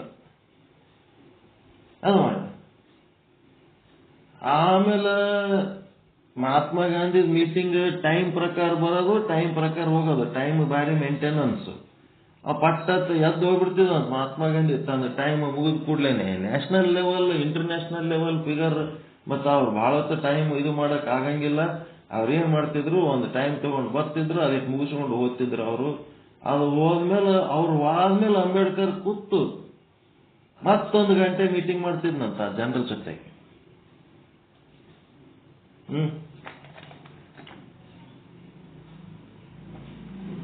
ಈ ಸುದ್ದಿ ಮಹಾತ್ಮ ಗಾಂಧಿ ಗೊತ್ತಾಗ್ತದೆ. ಮಹಾತ್ಮ ಗಾಂಧಿ ಗೊತ್ತಾದ್ಮೇಲೆ ಯಾರೋ ಹೇಳಿಬಿಡ್ತಾರ, ನಾ ಮೀಟಿಂಗ್ ಮುಗಿಸ್ಕೊಂಡು ಹೋದ್ಮೇಲೂ ನೀ ಕೂತು ಒಂದು ತಾಸು ಚರ್ಚೆ ಮಾಡ್ತಿಲ್ಲ, ಏನ್ ಚರ್ಚೆ ಮಾಡ್ತೀರಿ ಅವರೆಲ್ಲರ ಜೊತೆಗೆ, ಏನ್ ವಿಷಯ, ಏನ್ ನಿಮ್ದು ಅಜೆಂಡಾ ಅಂತ ಕೇಳ್ತಾರೆ. ಕೇಳಿದತ್ನಾಗ ಸಮಾನತೆ ಪರಿಪೂರ್ಣತೆಗಾಗಿ ನಾವು ನೀವು ಎಲ್ಲರೂ ಹೋರಾಟ ಮಾಡ್ಲಕತ್ತೀವಿ ಸಮಾಜದೊಳಗ. ಅದ್ರೊಳಗೆ ಮತ್ತೆ ನೀವು ನಾನು ಎದ್ದು ಆದ್ಮೇಲೆ ಮತ್ತೆ ಚರ್ಚೆ ಮಾಡ್ತೀರಿ ಅಂದ್ರೆ ಏನ್ ಚರ್ಚೆ ಮಾಡ್ತೀರಿ, ಏನ್ ಸಮಸ್ಯೆ ಅಂತ ಕೇಳಿದಾಗ ಅಂಬೇಡ್ಕರ್ ಗಪ್ಪ ಕುಂದಿರ್ತೇನ. ಗಪ್ಪ ಕೂತಾಗ ಮಹಾತ್ಮ ಗಾಂಧಿ ಏನ್ ಹೇಳಿದಂತ, ನನ್ನನ್ನು ನಿಮ್ಮ ದತ್ತು ಮಗ ಅಂತ ತಿಳ್ಕೊಳ್ರಿ, ಹರಿಜನರ ದತ್ತು ಮಗ ಅಂತ ತಿಳ್ಕೊಳ್ರಿ, ತಿಳ್ಕೊಂಡು ನನ್ನ ಜೊತೆಗೆ ನೀವು ಮುಕ್ತವಾಗಿ ನಿಮ್ಮ ವಿಚಾರಗಳನ್ನು ಹಂಚಿಕೊಳ್ರಿ ಅಂತ ಅಂಬೇಡ್ಕರ್ ಅವ್ರಿಗೆ ಹೇಳಿದ್ರು. ಅದಕ್ಕ ಅಂಬೇಡ್ಕರ್ ಅವ್ರು ಏನ್ ಹೇಳಿದಾರತ್ತ, ದತ್ತು ಮಗ ದತ್ತು ಮಗನೇ, ಮನೆ ಮಕ್ಕಳ ಕಷ್ಟ ದತ್ತು ಮಕ್ಕಳಿಗೆ ಅರ್ಥ ಆಗಂಗಿಲ್ಲ ಗಾಂಧೀಜಿ ಅಂತ ಹೇಳಿದ್ರು. ಮನಿ ಮಕ್ಕಳ ಕಷ್ಟ ಮನಿ ಮಕ್ಕಳಿಗೆ ಅರ್ಥ ಆಗ್ತದ, ದತ್ತು ಮಕ್ಕಳಿಗೆ ಅರ್ಥ ಆಗಂಗಿಲ್ಲ. ನೀವು ಜನರಲ್ ಆಗಿ ಏನ್ ಹೇಳ್ಬೇಕು ಹೇಳಿ ಓದ್ತೀರಿ, ಆದ್ರೆ ಮನಿ ಮಕ್ಕಳು ಮನೆಗೆ ಕೂತು ನಾವೇನ್ ಚರ್ಚೆ ಮಾಡ್ತೀವಿ ಅದು ಬಹಳ ಡೀಪ್ ಇರ್ತದ. ನಮ್ಮ ಹೃದಯದ ನೋವು ಏನನ್ನೋದು ನಮ್ಮೊಳಗೆ ನಮಗೆ ಅರ್ಥ ಆಗ್ತದ, ಅದು ನಿನಗೆ ಅರ್ಥ ಆಗಂಗಿಲ್ಲ. ನೋಡ್ರಿ, ಸಮಾನತೆಗಾಗಿ ಗಾಂಧಿ ಅಷ್ಟೆಲ್ಲ ಬಡದಾಡಿದ್ರು ಸಹಿತ ಅವ್ರು ಹೆಂಗ ತಮ್ಮದೇ ಆದಂತ ಒಂದು ಗುಟ್ಟು ಮೇಂಟೈನ್ ಮಾಡ್ಕೊಂಡು ಹೋಗಿ ಅಲ್ಲಿಂದ ಇಲ್ಲಿ ತನಕ ತಮ್ಮದೇ ಆದಂತ ಒಂದು ಹಿಡಿತ ರಾಜಕೀಯದಲ್ಲಿ ಸಾಧಿಸಿಕೊಂಡು ಬರ್ತಾ ಇದ್ದ.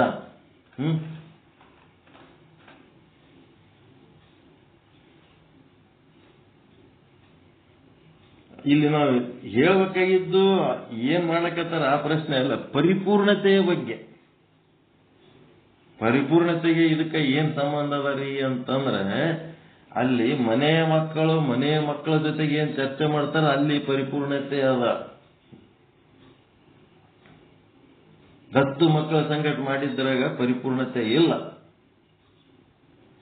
ಏನಿದ್ರು ಎಕ್ಸ್ಟರ್ನಲ್ ಪರ್ಸನ್, ಅಪೂರ್ಣತೆ. ಹಂಗ ಇಲ್ಲಿ ಏನಾಗಬೇಕಂದ್ರೆ ಇಡೀ ವಿಶ್ವ ಅಂಬೇಡ್ಕರ್ ಹೆಂಗ ತನ್ನ ಸಮಾಜದ ಜನರಿಗೆ ಕುಂದಿಸ್ಕೊಂಡು ಮಾತಾಡ್ತಿದ್ದ, ಅದೇ ರೀತಿ ಇಡೀ ವಿಶ್ವದ ಎಲ್ಲ ಜೀವಿಗಳು, ನಾವು ಮನುಷ್ಯರು ನಾವೆಲ್ಲರೂ ಒಂದೇ ಅಂತೇಳಿ ಮನೆ ಮಕ್ಕಳಾಗಿ ವಸುದೈವ ಕುಟುಂಬಕಂ, ಇಡೀ ವಿಶ್ವನೇ ಒಂದು ಕುಟುಂಬ ಅಂತೇಳಿ ಚಿಂತನೆ ಮಾಡಿದಾಗ ದೇಶ ದೇಶಗಳ ಮಧ್ಯೆ ಇರುವ ಬೌಂಡ್ರಿಗಳೇನದವ ಆ ಎಲ್ಲ ಬೌಂಡ್ರಿಗಳು ಕಿತ್ತಿ ಹಾಕಿ ಅಲ್ಲೇನ್ ಮಿಲಿಟರಿಗಳು ಕಾಯ್ಲಕತ್ತಾರ, ಆ ಮಿಲಿಟರಿಗಳಿಗೆ ವಾಪಸ್ ಕರ್ಕೊಂಡು ಯಾವ್ಯಾವ ದೇಶದಾಗ ಏನೇನ್ ಸಿಗ್ತದ ಅದು ಎಲ್ಲಾ ದೇಶಕ್ಕೆ ಹಂಚಿಕೊಂಡು ನಮ್ಮ ದೇಶದಾಗ ಸಿಕ್ಕದು ನಾವೆಲ್ಲ ದೇಶಕ್ಕೆ ಹಂಚೋದು, ಅವ್ರ ದೇಶದಾಗ ಸಿಕ್ಕದ ಅವ್ರೆಲ್ಲ ದೇಶಕ್ಕೆ ಹಂಚ್ಕೊಂಡು ಸುಮಾರ ಬದುಕದ್ ಬಿಟ್ಟು ಇದು ನನ್ನ ದೇಶ ಇದು ನೀನು ದೇಶ ಅಂತೇಳಿ ಏನು ಗುದ್ದಾಡ್ಲಕತ್ತಾರಲ್ಲ, ಇದೆಲ್ಲ ತೆಗೆದು ಹಾಕಿದಾಗ ಇದು ಪರಿಪೂರ್ಣತೆ. ಎಲ್ಲಿ ತನಕ ನಮ್ಮ ದೇಶ ನಮ್ದು, ನಿಮ್ಮ ದೇಶ ನಿಮ್ಮದು ಅಂತಂದ್ರೆ ಅದು ಅಪೂರ್ಣತೆ. ಪರಮಾತ್ಮನ ರಾಜ್ಯದಾಗ ಈ ದೇಶಗಳ ಪಟ್ಟಿ ಇಲ್ಲ, ಜಾತಿ ಧರ್ಮಗಳ ಪಟ್ಟಿ ಇಲ್ಲ, ಇವ್ಯಾವು ಇಲ್ಲವೇ ಇಲ್ಲ. ಇವೆಲ್ಲ ಮನುಷ್ಯ ಮಾಡ್ಕೊಂಡಂತವು. 7 ದ್ವೀಪಗಳದವ, 7 ಸಮುದ್ರಗಳದವ ಅವನ ರಾಜ್ಯದಾಗ. ಅತ್ಯಂತ ಮಧ್ಯದಲ್ಲಿರೋದು ಜಂಬೂ ದ್ವೀಪ. ಆ ಜಂಬೂ ದ್ವೀಪನೇ ನೀವೆಲ್ಲರೂ ಬದುಕ್ತಾ ಇರೋಂಥ ದ್ವೀಪ ಅದು ಜಂಬೂ ದ್ವೀಪ. ಜಂಬೂ ದ್ವೀಪ, ಆ ಜಂಬೂ ದ್ವೀಪದ ಸುತ್ತ ಒಂದು ಸಮುದ್ರ, ಮತ್ತೆ ಆ ಸಮುದ್ರದ ಸುತ್ತ ಒಂದು ದ್ವೀಪ. ದ್ವೀಪ ಅಂದ್ರೆ ಭೂಮಿ ಮ್ಯಾಲ ತೇಲಿದ್ದು. ಮತ್ತೆ ಅದರ ಸುತ್ತ ಒಂದು ಸಮುದ್ರ, ಮತ್ತೆ ಅದರ ಸುತ್ತ ಒಂದು ದ್ವೀಪ, ಅದರ ಸುತ್ತ ಒಂದು ಸಮುದ್ರ, ಅದರ ಸುತ್ತ ಒಂದು ದ್ವೀಪ. ಹಿಂಗೆ 7 ಸಮುದ್ರಗಳು 7 ದ್ವೀಪಗಳು ಈ ಜಂಬೂ ದ್ವೀಪವನ್ನು ಸೆಂಟರ್ನಾಗ ಇಟ್ಟಾವ. ನ್ಯೂಕ್ಲಿಯಸ್ ಟೈಪ್ ಇದು. ಇದಕ್ಕೆ ಯಾಕೆ ಜಂಬೂ ದ್ವೀಪ ಅಂತಾರಂದ್ರ, ಈ ದ್ವೀಪದಲ್ಲಿ ಪ್ರಧಾನ ವೃಕ್ಷ ಯಾವುದು ಅಂತಂದ್ರೆ ಜಂಬೂ ಅಂತಂದ್ರೆ ನೇರಳೆ ಹಣ್ಣದಲ್ರಿ, ಆ ನೇರಳೆ ಹಣ್ಣೆ ಈ ದ್ವೀಪದ ವಿಶೇಷ ವಸ್ತು, ಪ್ರಧಾನ ವೃಕ್ಷ ಈ ದ್ವೀಪದ್ದು.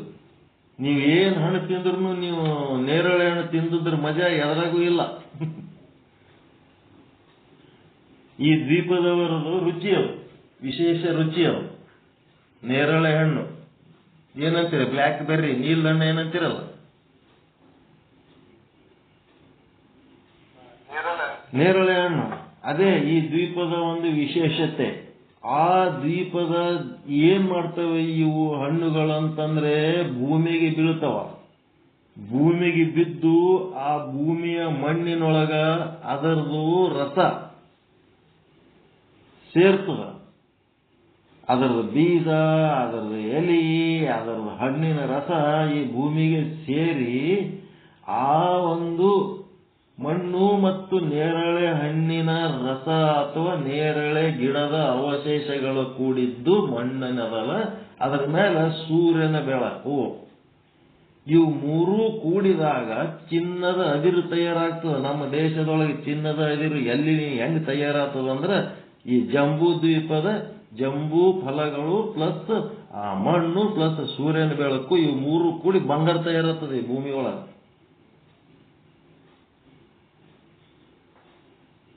ಚಿನ್ನ ಸೃಷ್ಟಿ ಆಗದ ಹೆಂಗಂದ್ರೆ ಹಿಂಗಾತು. ಅದಕ್ಕೆ ಇದು ಜಂಬೂ ದ್ವೀಪ ಅನ್ನೋದು ಜಂಬೂವಿನ ಬಗ್ಗೆ ಬಹಳ ದೊಡ್ಡದು ಹಿಸ್ಟ್ರಿ ಅದದು. ಅದು ಒಂದು ಕಾಲಕ್ಕ ಎಷ್ಟು ಬಿಡ್ತಿತ್ತಂತ ಗಿಡಗಳು, ಆ ಹಣ್ಣು ಕೆಳಗೆ ಬಿದ್ದದ್ದು ರಸ ನದಿಯಾಗಿ ಹರಿತಿತ್ತಂತ.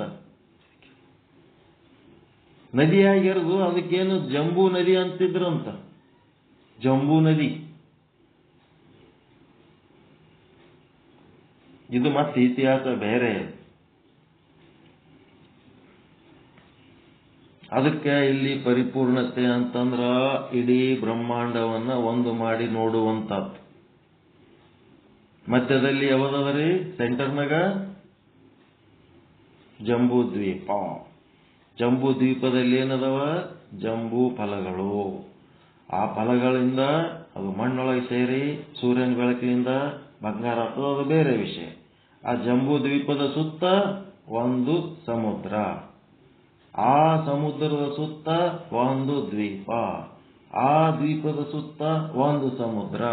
ಅವ್ರ ಹೆಸರುಗಳು ಹೇಳ್ತೀನಿ 1 by 1, ನಾಳೆ ನಾಡ್ದು ಯಾವಾಗಾರ ಬರ್ಕೊಳಕತ್ರಿ. ಯಾವ ದ್ವೀಪದ ಸುತ್ತ ಯಾವ ಸಮುದ್ರ, ಯಾವ ಸಮುದ್ರದ ಸುತ್ತ ಯಾವ ದ್ವೀಪ, ಹೀಗಾಗಿ 7 ಸಮುದ್ರಗಳು 7 ದ್ವೀಪಗಳು ವಿಸ್ತಾರ ಮಧ್ಯದಲ್ಲಿ ಇದು ಜಂಬೂ ದ್ವೀಪ. ಈಗ ಅಲ್ಲಿ ಏನದ ಒಂದೊಂದು ದ್ವೀಪ ನಡುವರ್ಗ ಸಮುದ್ರ ಅದ, ಒಂದೊಂದು ದ್ವೀಪ. ಅಲ್ಲಿ ಒಬ್ಬೊಬ್ರು ಒಂದೊಂದು ದೇಶದವರು ಬದುಕ್ತಾರೆ. ಯಾವ ದೇಶದವರು ಎಲ್ಲೆಲ್ಲಿ ಬದುಕ್ತಾರೆ ಅನ್ನೋದನ್ನು ಹೇಳ್ತೀನಿ ನಾನು. ಈ ರೀತಿ ಜರ್ಮನ್ದವ್ರು ಎಲ್ಲಿದಾರ, ಯುರೋಪ್ನವ್ರು ಎಲ್ಲಿದಾರ, ಅಮೆರಿಕಾದವ್ರು ಎಲ್ಲಿದಾರ, ಎಲ್ಲ ದ್ವೀಪಗಳ ಬಗ್ಗೆ ಅದು ಹೇಳ್ಕೊತ ಹೋಗೋದಿರ್ತದೆ. ಮಧ್ಯದಲ್ಲಿ ಇರೋರು ನಾವು ಭಾರತೀಯರು, ಏಷ್ಯಾದವರು.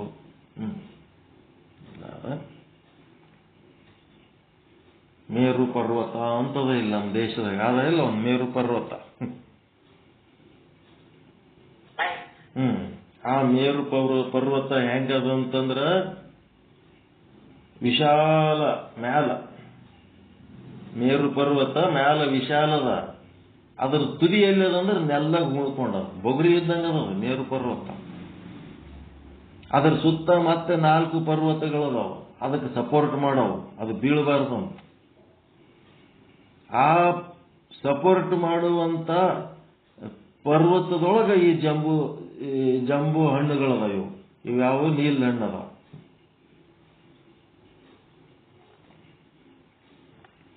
ಅದಕ್ಕೆ ಜಂಬೂ ಹಣ್ಣಿನ ರಾಶಿನೇ ಜಗ್ಗಿ ಇದ್ದದ್ದಕ್ಕೆ ಅದಕ್ಕೆ ಏನಂತಾರ, ಜಂಬೂ ದ್ವೀಪ ಅಂತಾರ. ಇರ್ಲಿ, ಈಗೇನಾಗಬೇಕು, ಎಲ್ಲ ಬ್ರಹ್ಮಾಂಡವನ್ನ ಒಂದು ಮಾಡಿ ನೋಡುವಂತ ಭಾವ ನಮ್ಮೊಳಗೆ ಸೃಷ್ಟಿ ಮಾಡಬೇಕು. ಮುಂಜಾನೆ ಎದ್ದ ಕೂಡ್ಲೇನೆ ಆ ಅಖಂಡ ಬ್ರಹ್ಮ, ಎಲ್ಲ 7 ಸಮುದ್ರಗಳು 7 ದ್ವೀಪಗಳು, ಮಧ್ಯದಲ್ಲಿ ಜಂಬೂ ದ್ವೀಪ, ಇಲ್ಲಿರುವವರು ಅಲ್ಲಿರುವವರು ಎಲ್ಲೆಲ್ಲಿ ಇರುವವರು ಅವರು ಇವರು ಎನ್ನದೆ ಎಲ್ಲರೂ, ಅಲ್ಲಿ ಇಲ್ಲಿ ಎನ್ನದೆ ಎಲ್ಲೆಲ್ಲೂ, ಅದು ಇದು ಎನ್ನದೆ ಎಲ್ಲವೂ ನೀನೇ ಬ್ರಹ್ಮ ನೀನೇ ಬ್ರಹ್ಮ, ನಿನ್ನನ್ನು ಬಿಟ್ಟು ಮತ್ತಿನ್ಯಾರು ಇಲ್ಲ ಅಂತೇಳಿ ಆ ಅಖಂಡ ಚೈತನ್ಯವನ್ನ ನಾವು ಒಂದು ಸಾರಿ ಸ್ಮರಣೆಗೆ ತಗೋಬೇಕು. ಸುಪ್ರಭಾತ ಸಮಯದಲ್ಲಿ ಅರ್ತಿಯಲ್ಲಿ ಲಿಂಗವನೆನೆದರೆ, ಅದೇ ಲಿಂಗ, ಮಹಾಚೇತನ ಮಹಾಲಿಂಗ. ಅದನ್ನು ಸ್ಮರಿಸಿ ಏನ್ ಮಾಡ್ಬೇಕು ನಾವು,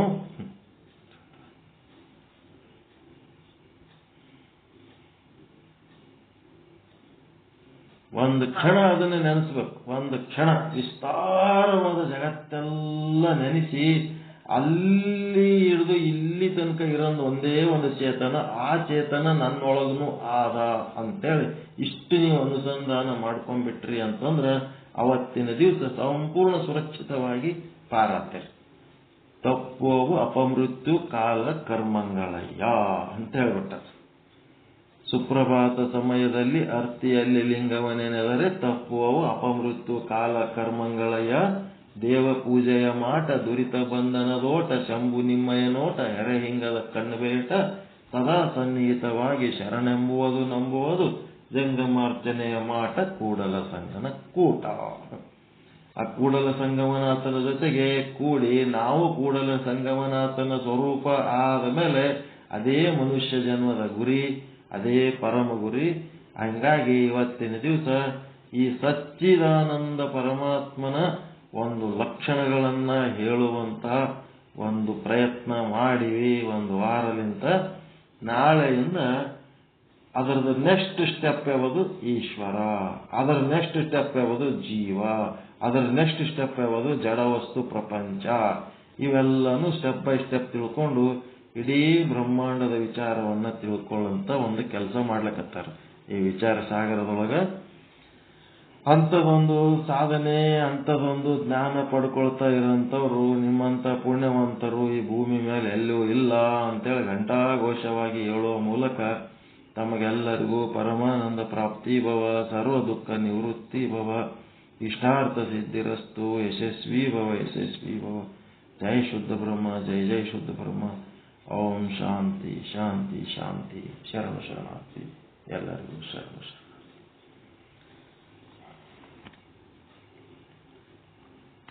ಓಂ ನಮಃ ಶಿವಾಯ.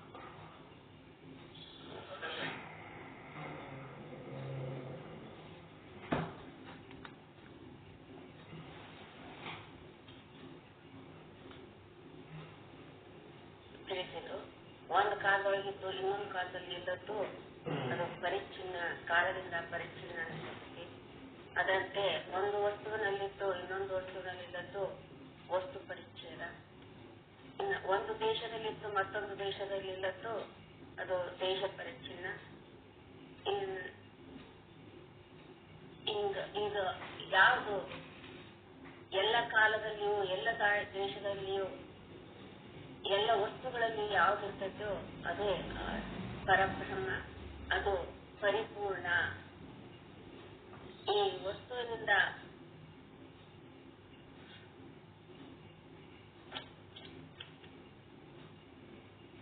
ಅಪರಿಚ್ಛಿನ್ನ ಅಂದ್ರೆ ಉದಾಹರಣೆ ಕೊಟ್ಟು, ಸ್ವೀಟ್ ಅಂಗಡಿಯಲ್ಲಿರುವ ಎಲ್ಲ ವಸ್ತುಗಳಲ್ಲಿ ಇದ್ದದ್ದು ಸಿಹಿ, ಇದು ಸಿಹಿ ವಸ್ತುವಿನಿಂದ ಅಪರಿಚ್ಛಿನ್ನವಾಗಿದೆ. ಇದರಂತೆ ಈ ಪರಿಪೂರ್ಣ ಅನ್ನೋದಕ್ಕೆ, ನಮ್ಮ ಪರಿಪೂರ್ಣ ಭಾವನೆ ಇರಬೇಕು ಅನ್ನೋದಕ್ಕೆ ಆ ಸ್ಕೂಲ್ ಪ್ರಿನ್ಸಿಪಾಲರ ಮಗನ ಒಂದು ಉದಾಹರಣೆ ಕೊಟ್ಟರು. ಹಿಂಗ ಅನೇಕ ಉದಾಹರಣೆಗಳನ್ನ ತಮ್ಮ ಜೀವನದಲ್ಲಿ ಆದ ಅನುಭವಗಳನ್ನು ಕೂಡ ಅವರು ತಿಳಿಸಿಕೊಟ್ರು. ಅಂತಹ ಆದ್ದರಿಂದ ಆತ್ಮಭಾವದಲ್ಲಿದ್ರ ಅವನದು ಆತ್ಮ, ನನ್ನ ಆತ್ಮ ಎರಡು ಒಂದೇ ಅದಾವು. ಅಲ್ಲಿ ಇಂಥ ಒಂದು ಸಮಾನವಾದ ಭಾವನೆ ಇದ್ರ ನನ್ನಲ್ಲಿ ಅವನಲ್ಲಿ ಭೇದ ಭಾವ ಇಲ್ಲ ಅಂತಿದ್ದ ಅಲ್ಲಿ ದುಃಖ ದ್ವೇಷ ಇರುವುದಿಲ್ಲ. ಯಾವಾಗ ಅಲ್ಲಿ ಭೇದ ಭಾವ ಬರ್ತೈತಿ ಅದಕ್ಕೆ ಅತ್ತೆ ಸೊಸೆಯರ ಒಂದು ಉದಾಹರಣೆಯನ್ನು ಕೊಟ್ಟರು. ಈ ಭೇದ ಭಾವ ಇದ್ದಲ್ಲಿ ಅತ್ತಿ ಬೇರೆ, ಮಗಳ ಬೇರೆ, ಸೊಸೆ ಬೇರೆ ಅಂತ ಅಲ್ಲಿ ಭೇದ ಭಾವ ಇದ್ರ ಅಲ್ಲಿ ದುಃಖ ದ್ವೇಷ ಉಂಟಾಗ್ತಾವು.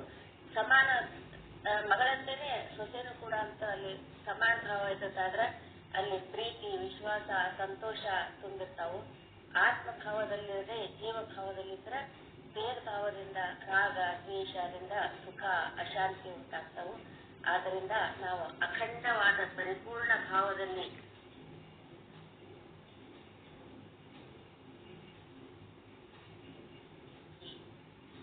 ಸಂತೋಷ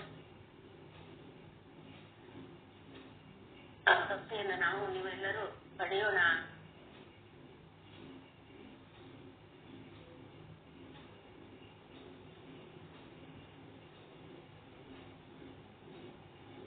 ಹಲವಾರು ಉದಾಹರಣೆಗಳನ್ನು ಕೊಟ್ಟು ಏನ್ ನೆಟ್ವರ್ಕ್ ಪ್ರಾಬ್ಲಮ್ ಆಗ್ಲಕತ್ತದ, ನೆಟ್ವರ್ಕ್ ಪ್ರಾಬ್ಲಮ್ ಆಗ್ಲಕತ್ತದ, ಹೋಗೋದು ಬರೋದು ನಾವು. ಓಕೆ, ಎಲ್ಲರಿಗೂ ಹುಷಾರು.